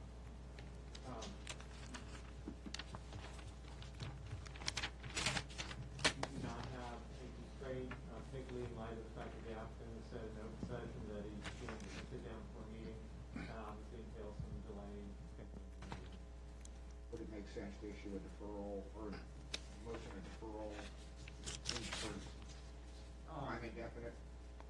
I don't know that you have to have a deferral, indefinite deferral, because it doesn't require another motion to bring it back on. Yeah, we just agenda.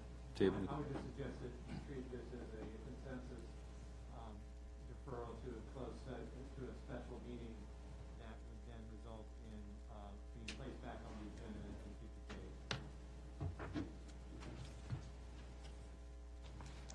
so was that enough information for you to make a motion? No motion. Well, no motion required? Okay, just deferral, okay. Yeah, do I have any objections? Okay. There, that's for the record. Okay, thank you, Don.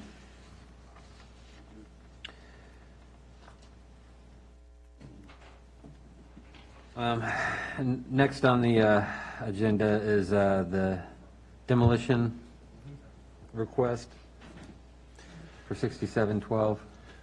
Mr. Mayor, I was not able to make my opening comments at the work session. I apologize, but I'm happy to make them now if that's okay.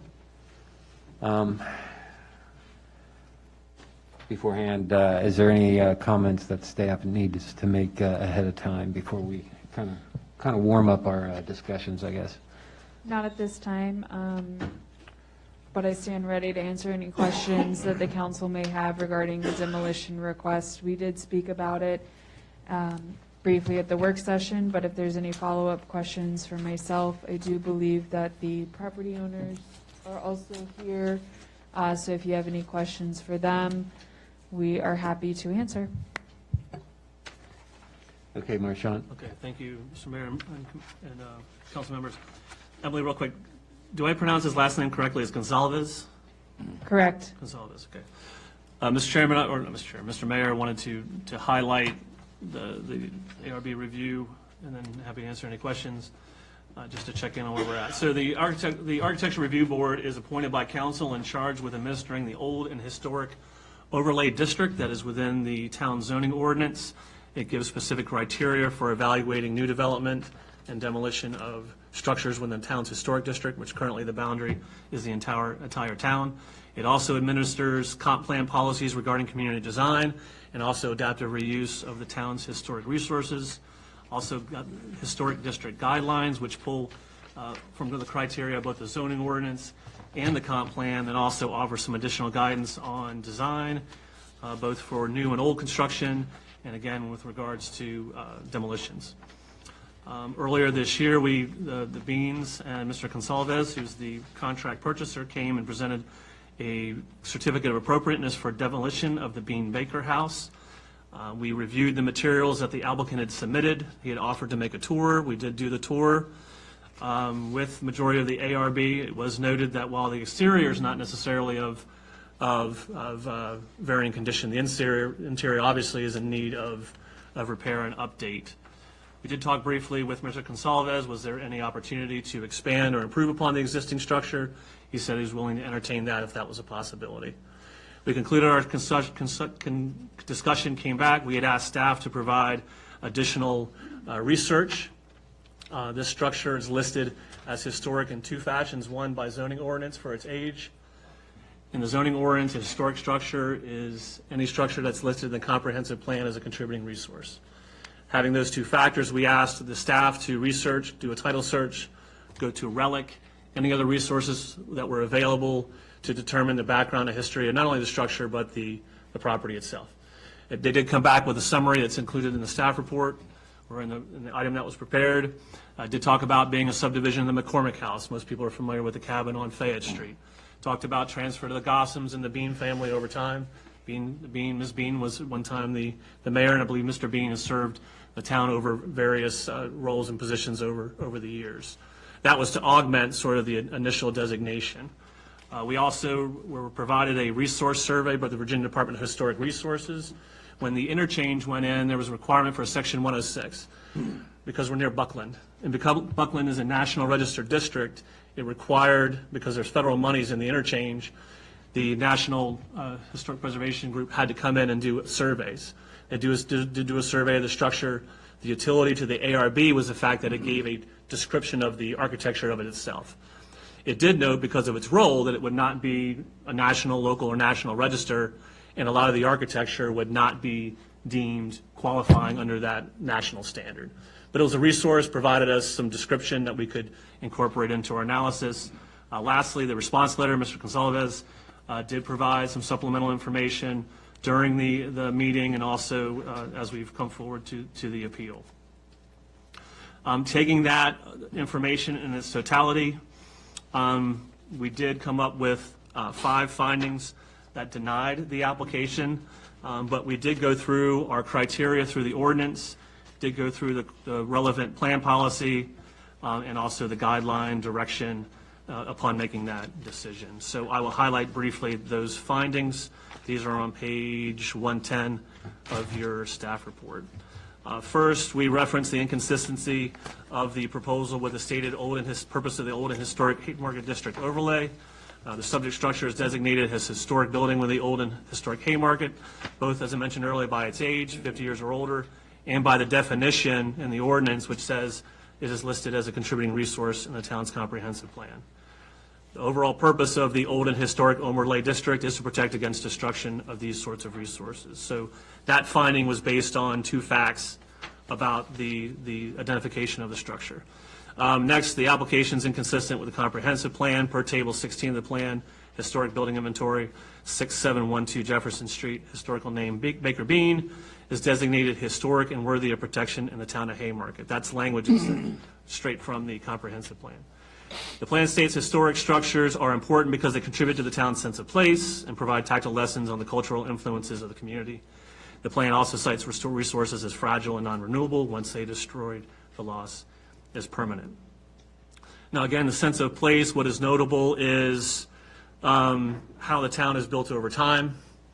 These resources have an economic value, both in contributing to the aesthetic of the community, but also if you look at most of the buildings that have been adaptively reused, we have ongoing businesses that provide unique services and living situations for the people of the town. I believe in this instance, Mr. Gonzalez did challenge some of that statement, having found sort of the general or referring to the Historic District Resource Survey as suggesting that because it was not listed as a local or national resource, or that its architecture was not of a particular notable style, that it would not meet the criteria for denial. Finding 3, per the Virginia Department of Historic Resources survey form, the historic context of the structure is 1940s domestic architecture and is acknowledged as a contributing resource to the town historic overlay district. The colonial revival Cape Cod style structure reflects the evolution of building styles in the town over the town's history. Again, having burned during the Civil War, these architectural styles, this being a Cape Cod, is the only one of its kind that's left in the town, and is one of those structures that talks about how we've evolved our architectural history and the styles that influenced that of this particular time. Mr. Gonzalez did again refer to, he felt that the statement of the structure being a colonial revival and that it reflects the evolution of building styles, he had felt that was an opinion and subjective. But again, that's simply based on fact of what is stated in both the ordinance and in the plan. Condition 4, finding 4, per the matters considered by the ARB, the continued existence of the subject structure will preserve the general historic atmosphere of the town. This town's structure's position on the lot contributes to the historic streetscape along the town's southern gateway. Mr. Gonzalez did challenge what is meant by historic atmosphere. It again is that sense of place, the sense of being built over time, and that's reflected in the architectural styles of the town. In terms of the southern gateway, as you drive up Jefferson Street into the town and you approach the town center, removal of this structure creates a void in that streetscape. We lost 9 structures, or 9 structures were removed up on the corner. We're starting to diminish a lot of those structures that transition into our town center. So in this case, removing the front building, leaving the back building would create that void along the streetscape into the town. Last finding, thanks for your patience. The application materials do not sufficiently describe alternatives to demolition and why such alternatives or rehabilitation is not considered feasible through building surveys or other structural analysis. Now, to Mr. Gonzalez's credit, he felt it was disingenuous to provide a survey given the fact that his original intent was to reuse the structure. And so he felt that to provide a survey or some other analysis to the contrary would not be, again, transparent and would be somewhat misleading. He did offer that if the town needed that survey, that we could step in and absorb that cost. So, but that is a finding nonetheless. We also talk about, describe conditions required in remediation similar to other structures in town that have been adaptively reused.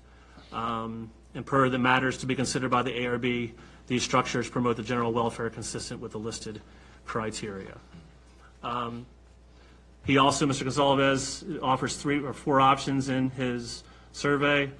Council overturns the denial, and he denies he demos the front building. The town rescinds their lawsuit. Well, actually, I won't get into other things. But one option that was talked about or not talked about was if this building is not demolished, there is the option of demoing the building in the back. if this building is kept, based on the initial discussions with Member Gonzalez, I believe the town planner and the ARB would be happy to discuss other alternatives to that structure, whether it be expansion or some other addition that monetizes or has a better return on investment, if that's the initial concern, which they did state that in terms of versus the two structures, this would be the more cost-intense structure to rehabilitate if one or two structures are supposed to come down.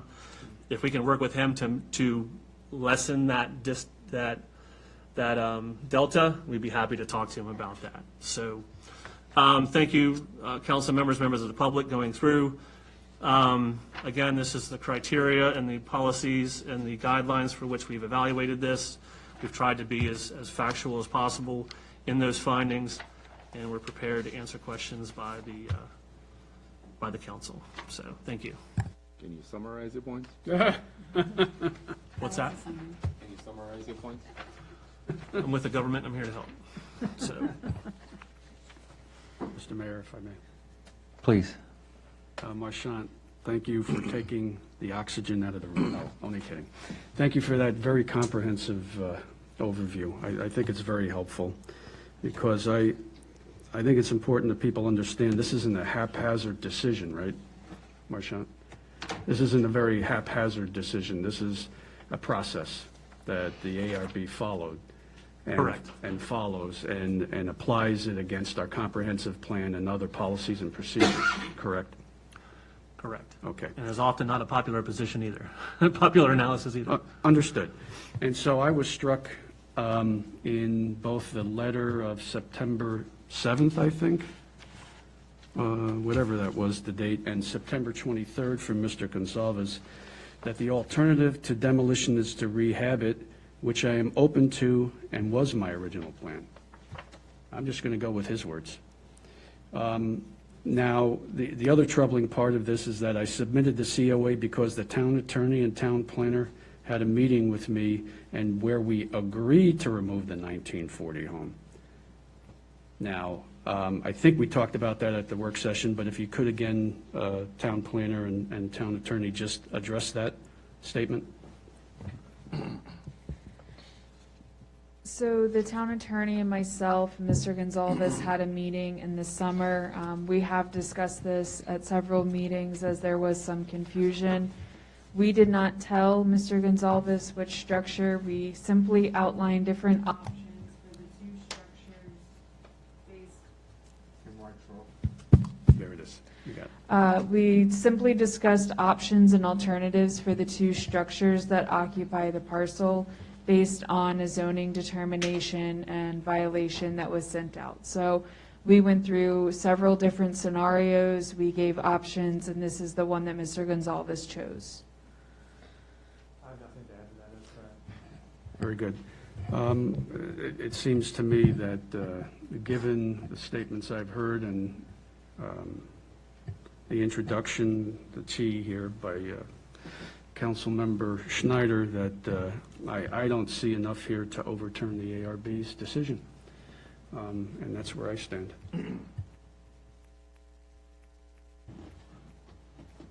Go ahead. Okay, Bob. Mr. Mayor, for brevity, I'll associate myself with Councilman Casanello's comments. I'm in agreement with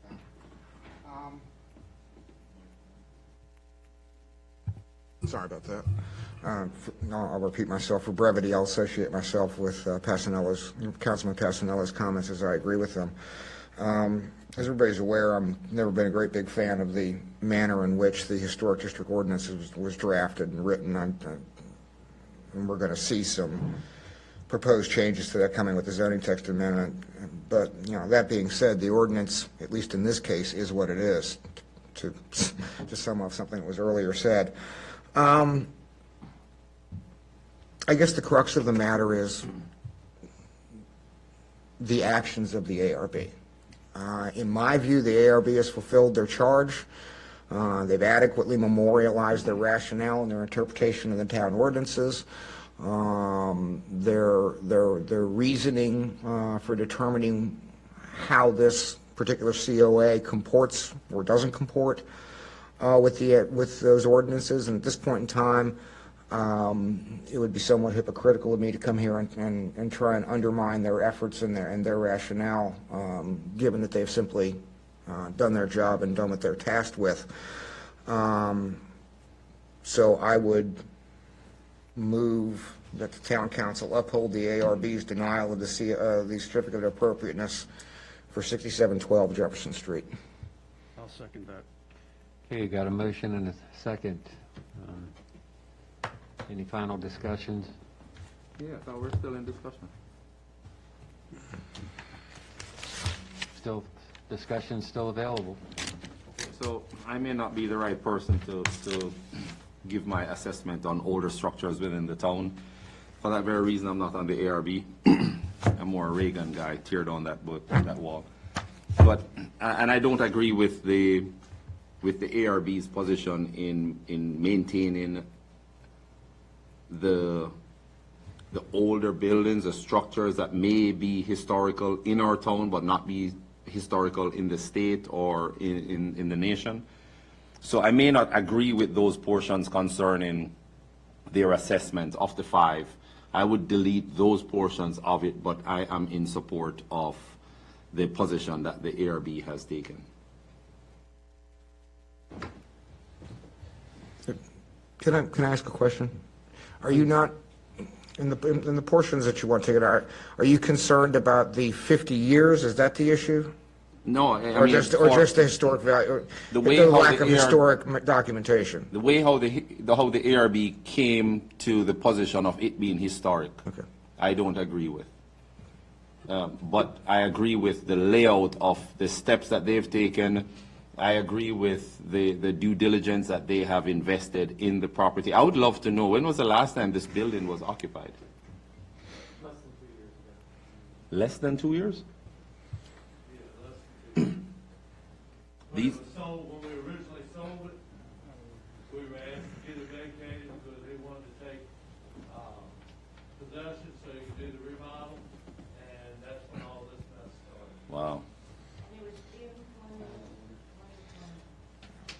Okay, thank you. But that's my comment, Mr. Mayor. I do support the position that the ARB has taken. Okay, my comment to yours is I was the ARB chair. I did get to follow what the guidelines and ordinances were back in my times, and these are documents that have been set. They've been set for over 20 years now. The people who founded and set these documents put these restrictions in place. I'm not opposing the restrictions or the documents. I'm just telling you my personal view. Okay. Well, I'm just saying, No, ARB is following the processes and that's what we should do. I support that. I support the ARB following it. My personal view is that I don't think it's a historical structure, but I'm not saying the ARB shouldn't follow it. They should follow it. But on every comment, I'm gonna state, I'm not gonna beat around the bush and tell you, oh yeah, I'm gonna support the ARB without telling you that there's a portion that I don't support. Exactly, and like I'm saying, though, I understand Bob's point on these documentations, but this is what was put in place for us to have to follow. And that's the only thing that we can do at this time is kind of base it on what our ordinances are, what our directions for guidelines and everything else were for the ARB. Anybody else? Mary, you got something? Yes, I just want to say that I agree with Councilman Pasanello's statements. I think he articulated it really well. I feel that the ARB has acted within their right, and they have followed protocol and procedures set forth by them and the ordinances. I don't feel that we were given as a council ample evidence or facts to follow their request to appeal it. So I am in agreement with upholding the ARB decision. Okay, I've went around the round table. I think the only one left is Vice Mayor. Because I'm in agreement, so. Okay, so we'll put it up for a vote then. Aye. Can you?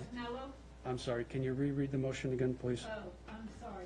The decision is to uphold the ARB's decision to deny the demolition of 671 Jefferson Street. Aye.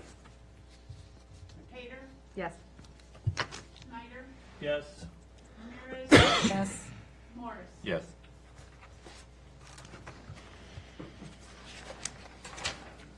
Okay, the appeals has been pretty much denied at this point.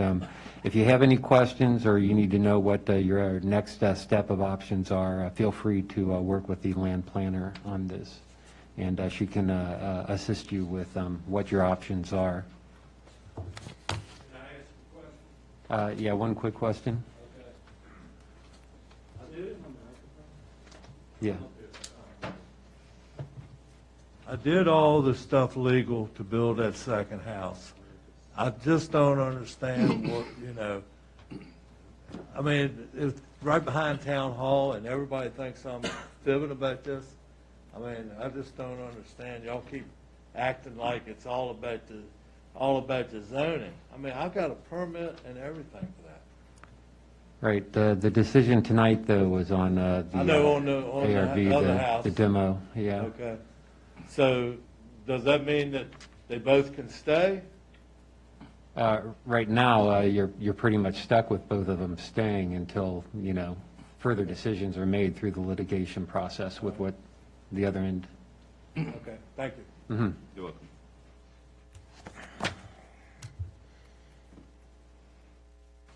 Okay, move on to the resolution 2021. I see we got a.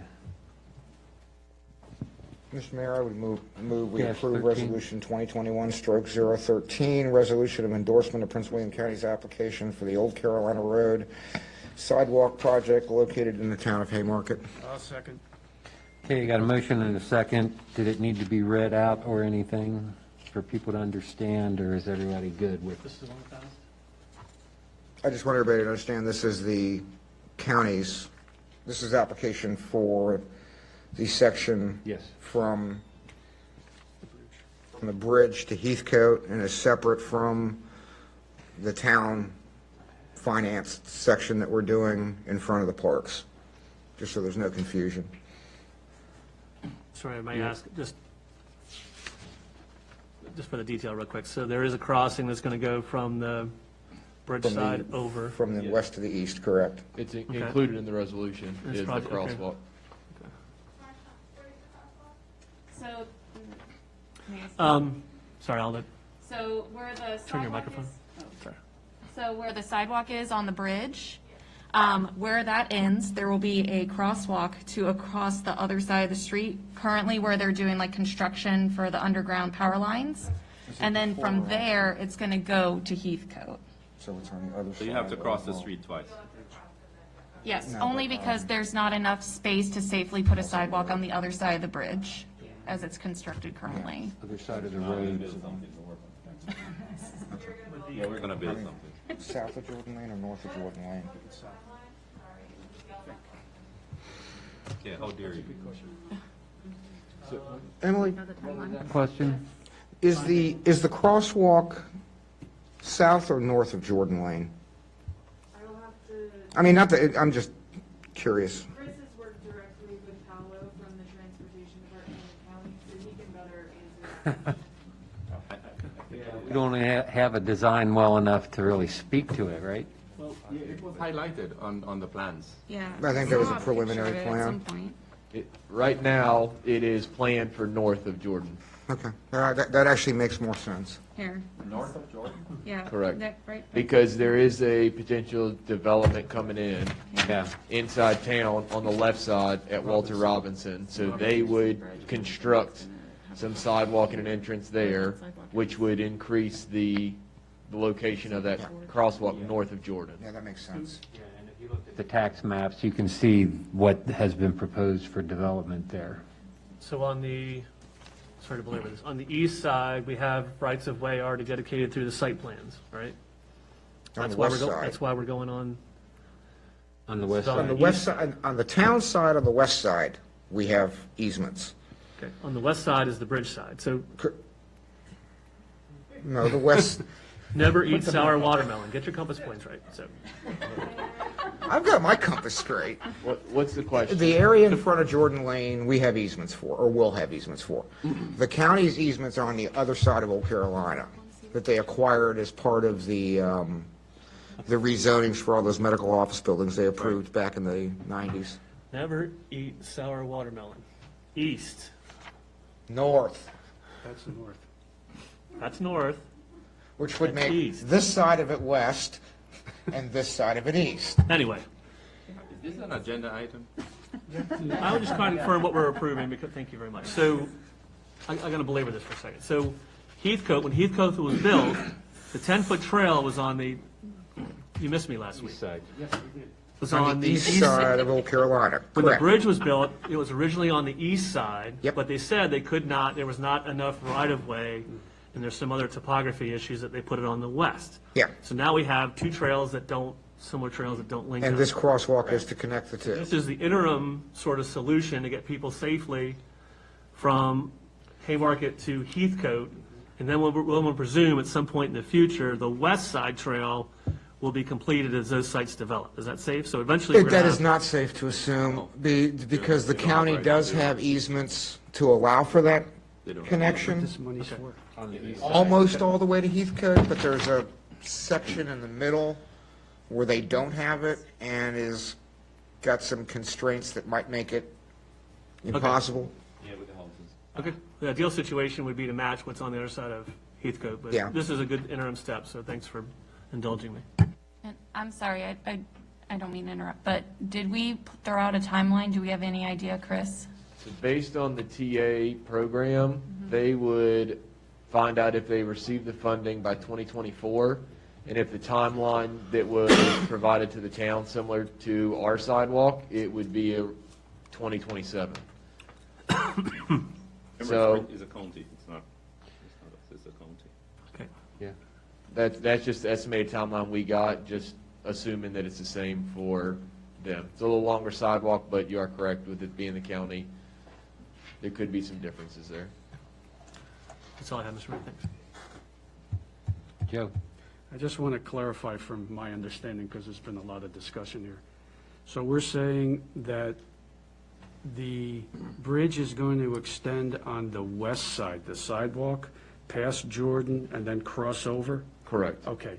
And that's all part of this request? No, the only part of it is the crosswalk Yes. and the Okay. sidewalk north of Jordan connecting to Heathcote. That is what today's motion is about. Covered as part of. So our section is going to be covered as some kind of Development. development if and when that happens? Correct. It's currently motion. It's under review. Yeah, I saw it in the report. Okay. Yes. I just wanted to clarify it publicly. Well, this was helpful to me. I know. Good. Sharing is caring. Okay, that's. Now, so on that there's a- note, I call for the vote. So there's a dependency on one minor piece of it that's not, that'll have to be linked up to the county side. That's all I wanted to get out there. Okay, thank you. You ready for the vote? Do we have a motion and a second on it? Okay, To adopt resolution. let's put a vote out. Okay. Here. Aye. Casanello. Aye. Pater. Yes. Schneider. Yes. Ramirez. Yes. Yes. I have a question? Okay. You got a point of information, do you? Okay. Mayor. Okay, next on the agenda is the Garden Stewart agreement. Mayor, can we Yes. just ask for a quick recess so we can get the PowerPoint set up for Yes. presentation? Thank you. Let's take a quick recess. Anybody need a bio break? Here's your chance.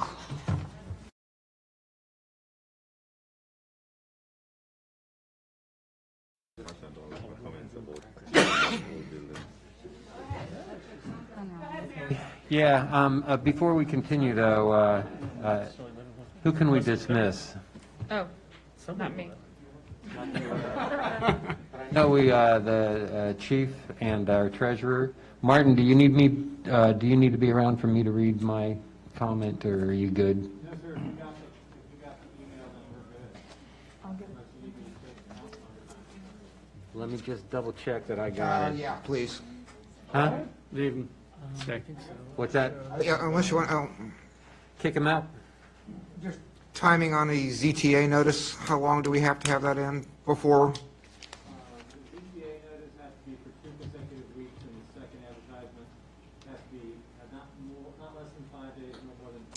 Okay, we're good. That's all I needed. But it is 2, correct? Okay. Yes, you can be excused. Do we need more closed session or not? You too. And Roberta can go. Hanging around, Chief. You want to release Roberta as well? Yes. Roberta? He's noticed. You're dismissed. You're released, not dismissed. Thank you, guys.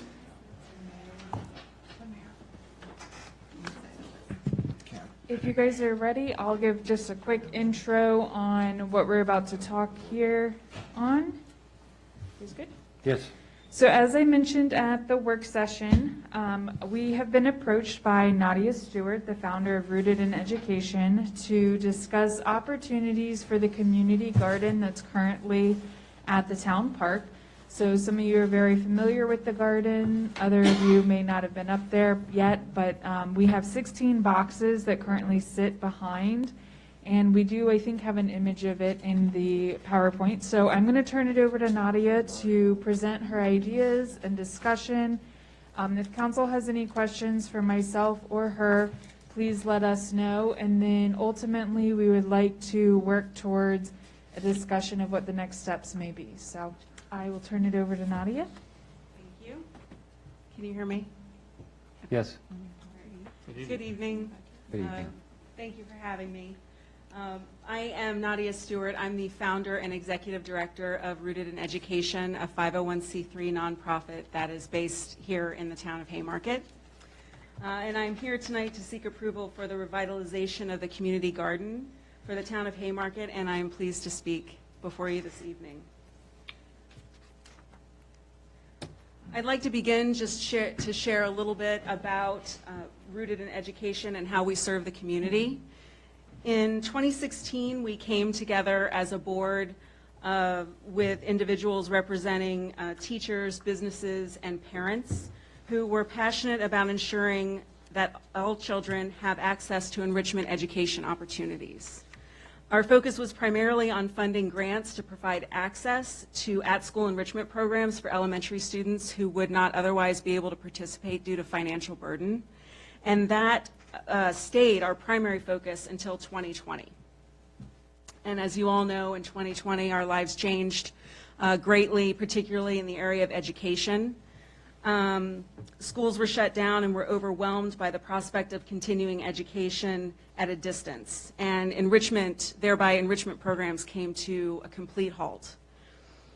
With no idea when programs would come back, and even if they did, what the educational landscape would look like, we began as an organization to consider how we could pivot and still serve our mission under the circumstances.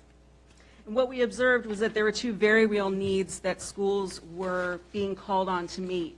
One was the transformation in the delivery of education for all students, and the other was the hurdles of food distribution on a massive scale.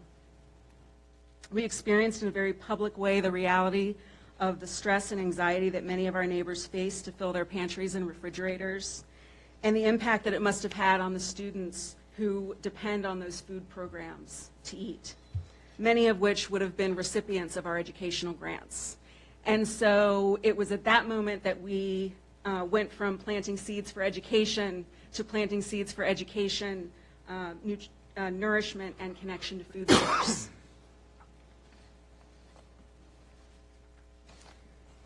So we serve the community in 2 ways. One is through our Empowering Enrichment grants, and that was the way we started in 2016. And since that time, we've funded more than $44,000 in scholarship grants to area schools in Northern Virginia. Our primary focus is Title I schools, school administrations, PTAs, providers of enrichment programs, and the general public. And our other mode of service is our Fair Harvest Gardens, which is the reason why I'm here this evening, which is a network of garden spaces that provide educational opportunities and access to free organic produce for all who wish to harvest. And the vision for these gardens and what we're so excited about is that they're not bound by the restrictions in the same way as traditional food distribution programs, because they're a network of garden spaces that are always open to the public, thereby creating unrestricted access to a whole food source. So our vision is to create Fair Harvest community garden spaces in every community by partnering with churches, schools, community centers, and local governments. And our goal is to install 10 gardens in our first year. And I am excited to share that we installed our flagship Fair Harvest garden earlier in May of this year at a Montessori school in Marshall, Virginia, just down the road. And this space has been abundant both in terms of food production and educational opportunities. We've donated more than 170 pounds of food. That's directly to food banks and food programs, as well as members who have come to harvest food and produce on their own. The garden was created through the generosity of our local sponsors. We partnered with organizations such as Merrifield Garden Center, Ayrshire Farms, Virginia National Bank, Barron's Lumber, and Piedmont Nursery to build this flagship garden. And it was in our intention to expand the garden network that led to my connection with Emily via Councilman Ware. Thank you for that introduction. Don't say nice things about me. I know you don't like it, but I have to. So thank you for that. And I began a discussion with Emily about revitalizing the current garden space that is the Haymarket, in the Haymarket Park at the moment. So this is the current garden space. It is approximately 30 by 30 and holds 16 garden beds that are about 4 by 4 each. Emily and I visited the site together to discuss the history of this project and her thoughts for space and the possibilities for transformation. And it's now my understanding that the garden space,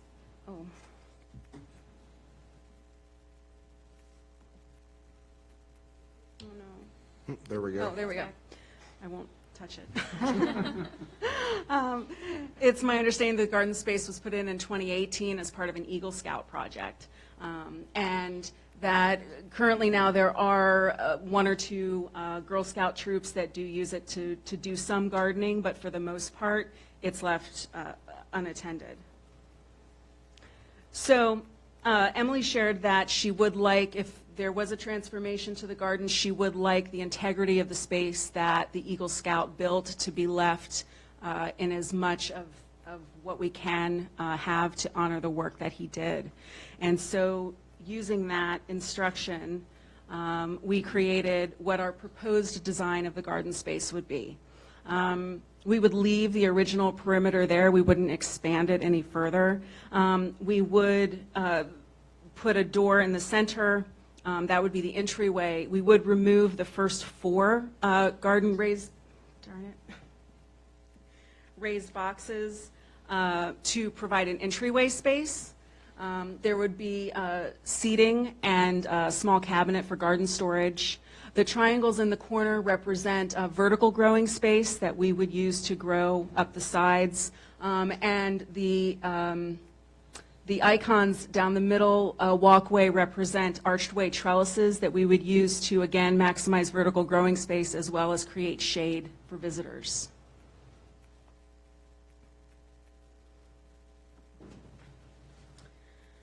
We have 3 primary garden goals that I'd like to share. The first is the primary, which is access to free produce for people that wish to harvest at will. It would be open for people to come and enjoy.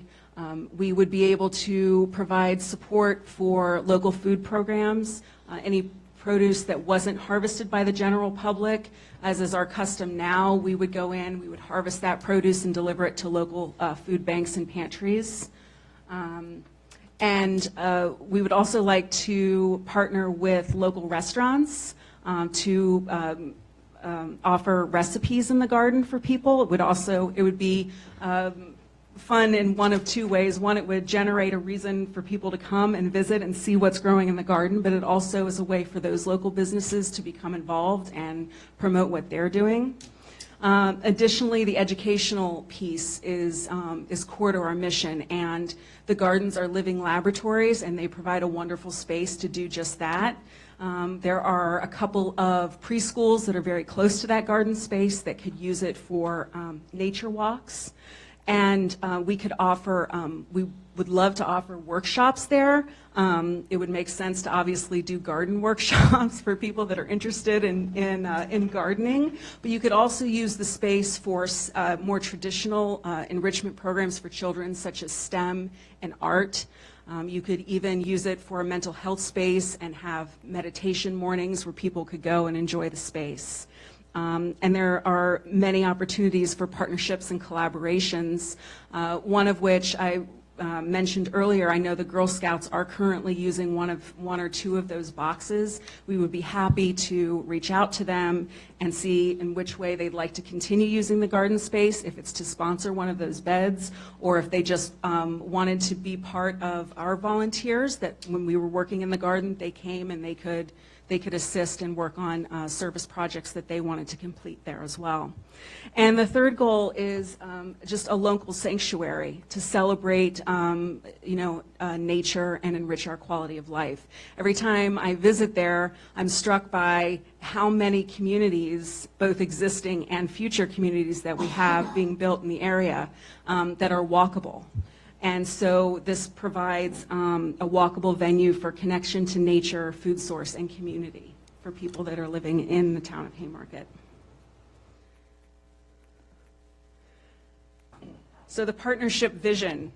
I've laid out sort of the vision here in terms of Rooted in Education and in terms of what we would request from the town of Haymarket. And essentially, Rooted in Education would be have the primary responsibility for caring for the garden.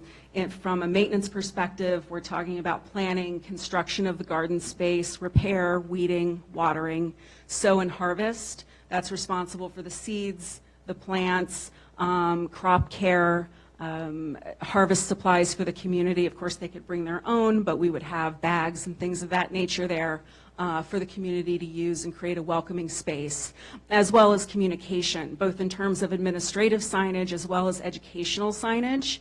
From that perspective, I'm talking about plant identification, facts about the things that are growing in the garden, those sorts of things. And then from the town of Haymarket, maintenance of the grounds, so just cutting the grass and trimming around the garden space and tree trimming so that the garden has adequate light, which are things that the town is already doing now. Space and water source, the space already exists, we're not enlarging the footprint. And the water source, which is already on property coming from the house that's currently there. In terms of marketing support, that would simply be if we're sending information about garden events or when produce is ready to harvest out to our social media networks or listservs, what we would like is to be able to send a copy of that to someone here at Town Hall to be then posted on the town's website and social media networks, things of that nature.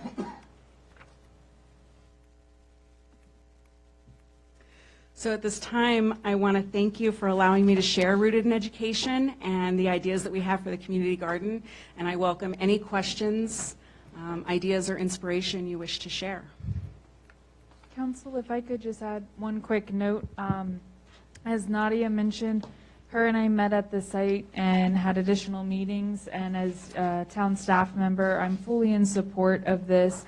We have tried to start a community garden. Each spring we have some people dabble in the interest, and it starts out strong for about a month, and then it doesn't go much further. Unfortunately, I will then receive complaints over the summer months that residents don't want to be looking at an overgrown garden, and I completely understand. That's an eyesore that we don't want to have happen. And so when Nadia approached me, we had a great conversation. I also invited her to meet with Vice Mayor Pater and Councilwoman Ramirez. We met on site as well as here, and I think we had a really productive conversation, and this has my full support, as it would be an opportunity to provide another community space for our residents, as well as the overall Haymarket community to come together. It's a great opportunity to keep what we have, but also have somebody who's a real steward of the garden, who's going to maintain and support and grow it, figuratively and literally. So if you have any questions for staff, just let me know. We would be hopeful that if this is a direction the council wants to go, maybe tonight you could think about giving a directive that staff work with Nadia on an agreement. These things take time. A lot of garden prep has to be done November through February in order to be ready to plant. So we just want to be cognizant of that time. So, thank you. I got two questions. I'm looking at this picture here, and I see two things that I didn't see on your presentation in our space, and that's the water collection barrels and the compost bin. Do you intend to have something similar to that at the site? So I would welcome a compost site. That compost site is part of the Montessori school, so that's not something that we installed. But I would welcome a compost so that we could have a real, regenerative environment. As well as the water barrels. I know there's one water barrel that's currently on site, and installing water barrels is something that I'm currently, I appreciate the question, because I'm currently working on how, if that's something that we could do there, and how best we could install it, given the grade. But that's something that we could definitely incorporate into the design. And it helps with sustainability and just general maintenance care. So I'm happy to do that if that's something that council would like to see.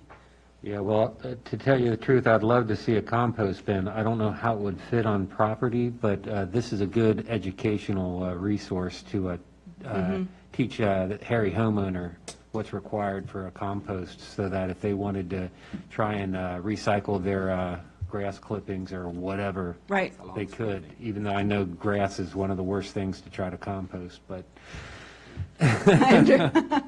I understand. Yes, I would welcome that opportunity if it makes sense. I know that there's some discussion about that house being used for another purpose. I don't know if having a compost near the house makes sense, or maybe we could put it on the other side of the property. I'm not sure, but we could talk about that. An idea to toss around. Absolutely. And see what kind of solution. I see we got a question in the...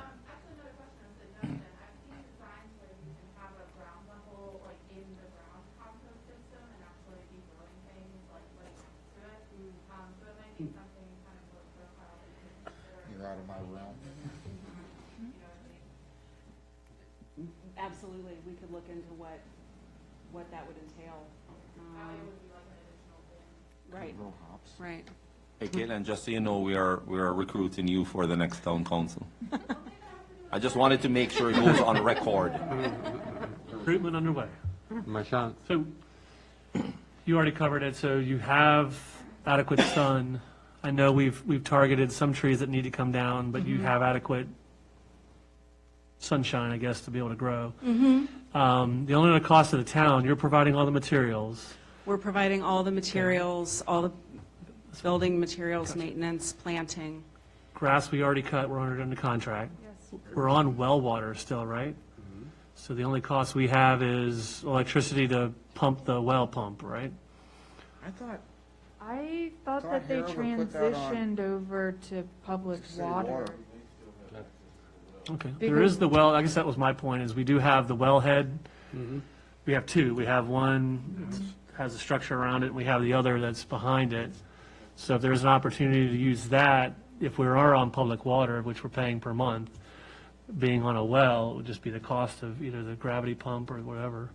That might be another cost savings to you, and then a cost savings to us, so we're not paying on hundreds of gallons of water per month. So. I would suggest our water bill for that property is negligible. No, I'm just saying if we have the resource, we can use it and save, the overhead costs would be minimal. Thank you. It's a good point. Chris? Yes, sir, thank you. Thank you for coming. And it's good to see Thank Bob you. is in touch with his domesticated side. Well, I haven't had a chance to thank him, so I thought I would do it Was that a publicly at reference this to venue. farm animals? I guess the fencing that's on this picture answered my first question as far as how do you prevent unauthorized harvesting? So it would be fenced? Right, so the garden space would look, would have 6 foot, Okay. 6 foot fence, the way this flagship garden does. And the garden fence that's surrounding is 2-inch by 4-inch. Chicken wire. Yeah, Yeah. garden So, fence, right. Has, with the development of the park itself, knowing that we're looking into, or we've given our blessing for the house to be used and possibly events outside, would we ever look at moving this structure closer to the townhouses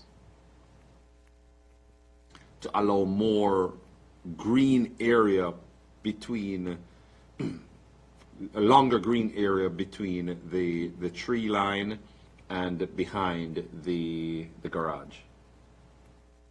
I would suggest keeping it where it's at, closer to the existing structures and away from the residential homes. Just for discussion's sake, okay?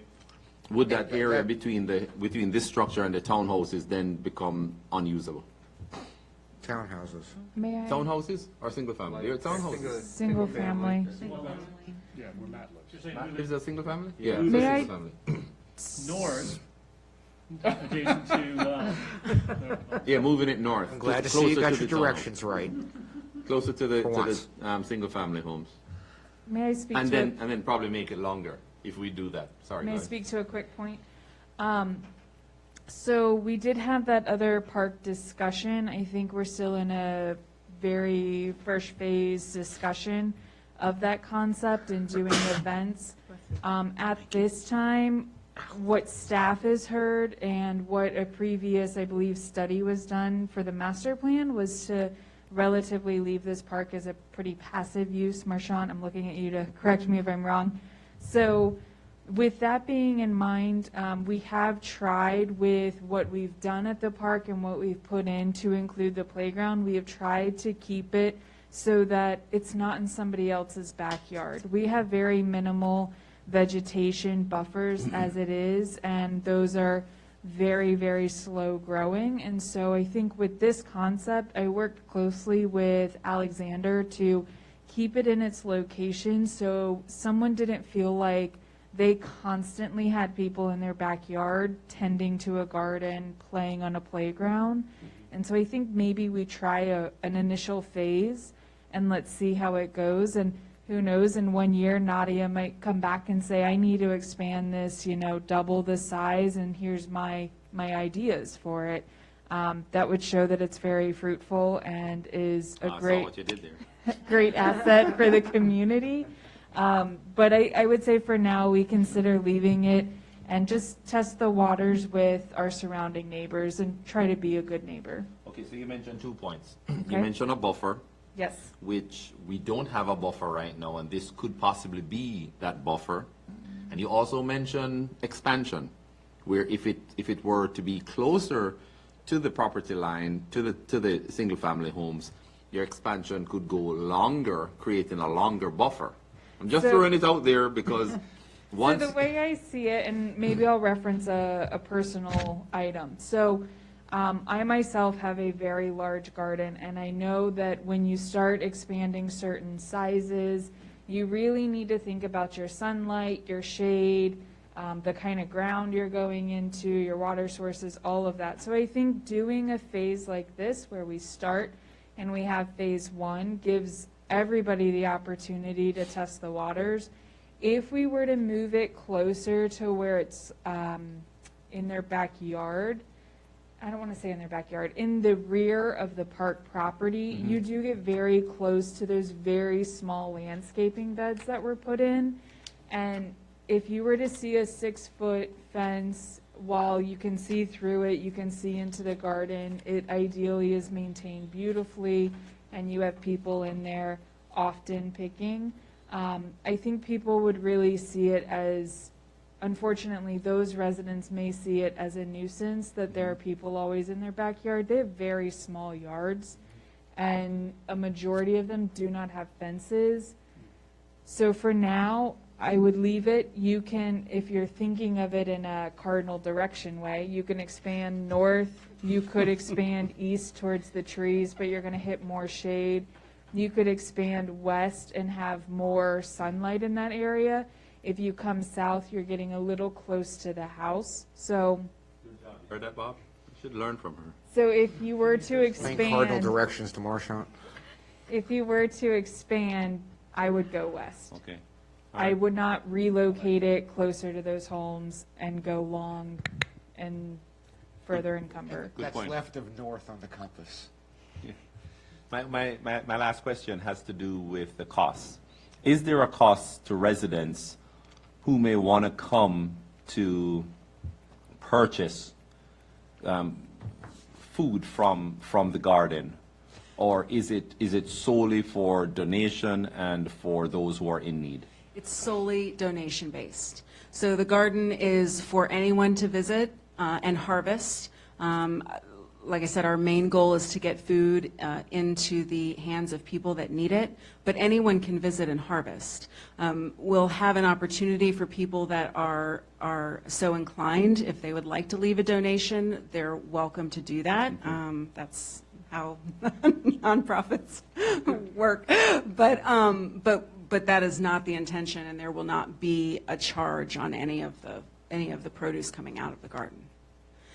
One thing that we would like, and that one thing that we are practicing at the flagship garden, is anyone that does harvest food, regardless of the reason for coming, is that you weigh it and you fill out a form that we have via QR code. It's a Google Doc where you can record how much produce you've taken from the garden, and we have that so that we can track how much we've grown and how much people are using, which I think is of real benefit to the town to know how much is getting used and what the need is. But no cost to the... One final question, Mr. Mayor. One of the requirements from the town is to provide lighting. Would install lighting on the building be sufficient? And Emily, if that's the case, would that disrupt the neighbors? I don't. Did you request lighting? I didn't request lighting. Wasn't it security Oh, lighting? Natural Sunlight. I said No, that's that sunlight. thing way up there in the sky, right? Makes things warm. The lighting don't thing snow. on your list? That was, No.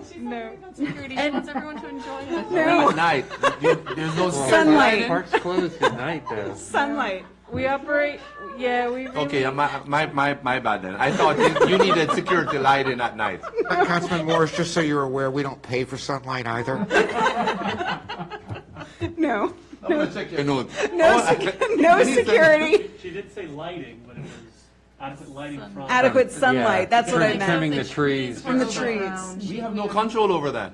No, but we trim the trees. That's what she said. Speak for yourself. We have no control over the lighting. This is going off the rails. Yes, Vice Mayor. I wanted to say thank you so much. I took so much away from our meeting Oh, earlier, wonderful. so it was really nice. Could you expand just a little bit about what we talked about with the food pantry and how you incorporate the harvest and overages if for whatever reason it's not taken or used? Absolutely. So any food that's not harvested by the general public that comes in, we visit the garden on a regular basis and harvest the food and make regular deliveries to local food banks in the area. Haymarket Food Pantry is one that already receives donations from the garden in Marshall. The garden produces quite a bit of food, and we want to make sure that it gets into the hands of the people that need it. So that's one of the that's the plan for the overage of food. We also had a great discussion about having a food pantry a small food pantry there at the garden site where people could drop off spices, oil, flour, things of that nature that people would use in cooking, and that would be another place where residents could come and drop off things. And if there were an overage, if that pantry started to become full, we could then take those donations to the Haymarket Food Pantry as well. So in terms of outreach, I think it's a really great sort of central place to provide support for people. Thank you. Hey, Mary. Thank you so much for approaching our town for this. You're I am welcome. incredibly excited about a free opportunity for our community to have food security. That's amazing. And then adding in the educational piece for our community, not just for children, but also for adults. I know that a lot of us have found an affinity lately with all of our time at home to learn these new skills that we just didn't have time for before. So thank you. You're and I love, in our discussion that you were so open to, benefiting and being like a drop-off point for our food pantry, because it was in town and they have since changed locations outside of town. And so having accessibility to donations here in town is an incredible opportunity for our residents who may not have a vehicle, who may not have the ability to make it out. And then on top of it, they get fresh produce, which is amazing. So I'm super excited. Thank you. Thank you very much. Are you, do you have a question? Well, I was going to make I was just going to make a directive, so. Well, actually, I'd like to make the directive that you and Councilmember Ramirez continue what you're doing with Nadia and Emily. I would love it. Keep I would be working honored forward. to, absolutely. Yeah. But can I just make a comment? Thank you for coming, Nadia. I think this is a great idea. Thank you. I think it aligns very well with the concept of us, I think if we're still a HEAL town, Yes. healthy eating, active living town, I think it aligns extremely well with that. And I like the idea of the aesthetic of it to help improve the property. And I think it will. And I think you'll probably have a good opportunity to work with whoever goes into that building. I see it as a synergy rather than a negative. Good. Yeah, that would be wonderful. I welcome that. Thank you. Along those Appreciate it. lines, although it might not be necessarily healthy eating, I would like somebody there to plant some Carolina Reaper peppers for me. Didn't you say you're moving? So I'll harvest before I move. Okay, thank you. I appreciate your time. Thank you so much. And you did get the directive, right? Yes. Understood. Okay. Keep working on that, and then I'll work with Vice Mayor to plan an awesome birthday event for the grand opening. When are we going to start charging residents for sunlight?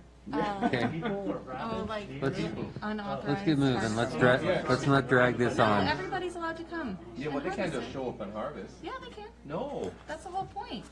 no, don't they have to go through them? Let's keep No, moving, they guys. just show up and scale it, and then they enter the QR code. Okay. That's all that they need to do. Councilmember time, Bob. Real quick, if there's no objection, I would direct staff to publish the zoning text amendments for a public hearing at the, what's our next meeting date? November 1st meeting. No objections?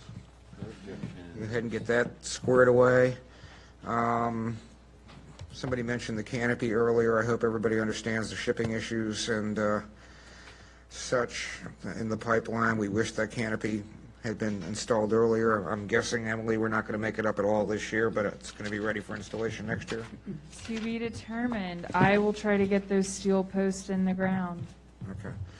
Last but not least, for anybody who's interested, there is a public meeting Wednesday night at Patriot High School regarding data centers and the impact on the county. You good? That's it. Okay. For brevity, no comment. You could have just said no comment. It would be great. Vice Mayor. So very excited about Haymarket Day coming up on the 16th. And Business Roundtable will be deferred till after that, so October 19th. Thank you. Okay. Again, call for volunteers to help that day. We'll be putting out the word for Long Street Commons about parking. That's it, thanks. I would like to welcome the chief, and I look forward to, in his statement, or his little report, that they were gonna do some bike stuff, and I look forward to seeing more bikes out with the cooler weather, so I'm excited about that. I do want to highlight that the farmer's market is going to be ending next month. Correct. And so I really want to encourage anybody listening and everybody up here to visit and encourage them. The empanadas are delicious, so definitely check those out. I'm super pumped, as already expressed, for the garden. And I also wanted to thank staff and everybody for supporting the safe walking path to Heathcote. I think that's going to be an awesome opportunity for us. It may take some time, and I'm aware of that, but still, I'm glad we're making progress to being accessible and walkable. And that's it for me. Thank you. Mr. Mayor, 32nd year for Haymarket Day. That's a huge accomplishment. Over the next week and a half, our team, the staff with the police department, we're going to be going through different responsibilities for the day off, and I'll be communicating with council members to see what level of participation they would be willing to partake in. This is going to help us in radio distribution. How do we communicate with each other, protocols as far as what I'm hoping for is the primary or the more important things. We as a staff and council, we have all the necessary information. That means we should know what the process is for a lost child or a lost parent.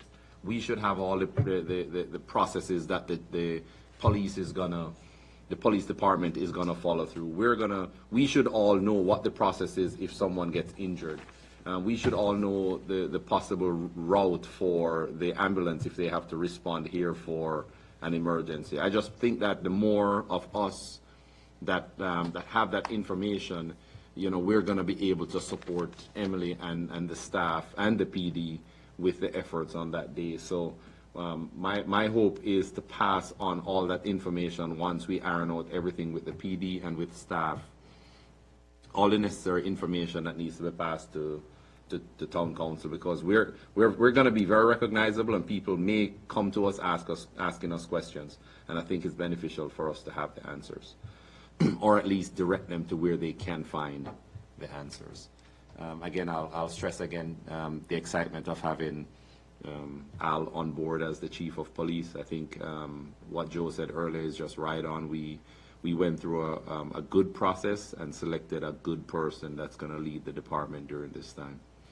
Outside of that, Mr. Mayor, that's it. Thank you. Okay, thank you, guys. Okay, the hotel is getting to a point where they're starting to pour concrete. They are going to start with a stamped sidewalk under our request. They wanted us to confirm that they are not going to be held liable since it's not part of our zoning text at this point. So I'm going to read this statement out and make this a public statement that can be recorded as the go-ahead for them to do it without any risk of liability. So here's what we got. The Town of Haymarket Town Council has received feedback from various developers stating that the current sidewalk ordinance and requirements are unattainable due to the fact that Belden Bricks in regimental red is no longer in production. In an effort to rectify this situation, the Town Council directed the town planner to start a zoning text amendment, audit, and revision to include and update to section 58-18.9 sidewalks. The developer of Haymarket Hilton Garden Inn discussed with the town staff an interest in transitioning to stamped concrete in the required herringbone pattern and red brick color, as what was pretty much previously done with our pavers. At a town council meeting on April 5th, 2021, the council discussed the and initiated a zoning text amendment to allow stamped concrete or other brick-like material for the sidewalks in the town. The motion was adopted by a vote of 6-0. The Planning Commission has since worked on the zoning text amendment and held a public hearing for the text amendment on September 20th, 2021. Following the public hearing, the Planning Commission made the motion to forward the text amendment to the Town Council with the recommendation of approval and one amendment reducing the lot coverage of the B2 from 85 to 75% footprint. The motion was passed with a roll call vote of 5-0 to approve. The town staff will publicly notice the ZTA for a Town Council public hearing on November 1st, 2021. At that point, it will become official, but this gives the Hotel Limited an opportunity to start before then. Okay, also, I would like to mention that the quarterly newsletter is almost complete. Be expecting that in your mailboxes in the next week and a half or 2 weeks. I will be doing my Mayor's Walk this Saturday at 9 o'clock. And presently, I am attending the VML conference that's out in Leesburg, being sponsored pretty much by most of the towns in Loudoun County. And I will give a briefing to, I guess, council members who are interested in what classes or sessions that I was participated in. That's all I have. Any questions before we move on? Real quick, who do we select for leader of the parade? So this year, we are going to be honoring our first responders in the health field. So we are going to be honoring the fire department and nurses and doctors. Right now, we have secured the fire chief will be in attendance. Alongside him will be one member of the EMS unit, both in uniform. And we have 40% secured a nurse and someone in scrubs. And the reason for that is Novant has issued a public statement that they will not be publicly attending any major event because they don't want to be seen because of the pandemic and what they're going through with the stress and the surge in cases. They just don't want to be seen as hypocritical that they're supporting openly such a large event while they're there fighting through and their staff is going through such stress. So they have withdrawn their attendance as medical reps, but we do have a few nurses that we're tapping into to provide first aid. So to Can I answer get your you a nurse question, pretty quick? I'm sorry? I can get you a nurse if you want one. For the full day? Yeah. As long as it's not you in a skirt. Okay, and then we're walking as a council with our American flags. Yes. Yeah. So we are looking at, go ahead, Madam Vice Mayor. I was going to say, I love that. Take on over, right? We're looking at white shirts with the Haymarket emblem in green. I'm going to try everything to get these shirts, but with the short notice, I don't know that I can get it, so you guys might need to make sure you have a polo washed up and ready to wear as backup. I got a Jamaican But we're going to polo try. washed up. Your green volunteer shirt. That will all be volunteering. I do have one quick, very positive announcement that I forgot, and I really wanted to mention it to everybody tonight. The town did receive a $5,000 sponsorship from Wegmans last week, so not only do they sponsor us with in-kind donations, and they will be here with 1,000+ pumpkins for the little kids to paint, and they stay here all day and hand out goodies, but I just wanted to let you guys all know that we did receive that sponsorship, and that really does mean a lot for our events, as you guys know, as we're trying to plan them. So we will certainly send out a special thank you to them, but I wanted you guys to also be aware. Thanks.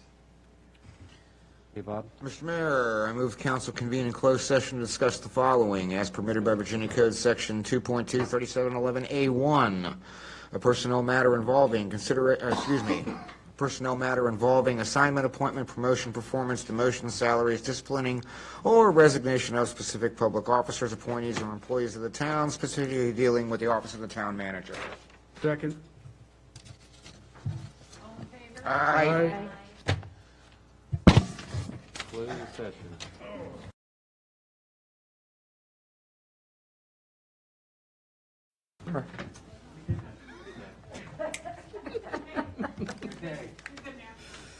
Go into the attestation. Mr. Mayor, I move that the council certify that in the closed session just concluded, nothing was discussed except the matter or matters specifically identified in the motion to convene in closed session and lawfully permitted to be discussed in closed session under the provisions of the Virginia Freedom of Information Act as cited in that motion. Second. Okay, roll call vote. Claire? Aye. Casanello? Aye. Pater? Yes. Larson? Yes. Schneider? Yes. Ramirez? Yes. Morris? Yes. Move to adjourn. Second. All in favor, say aye. Aye. Want them to propose?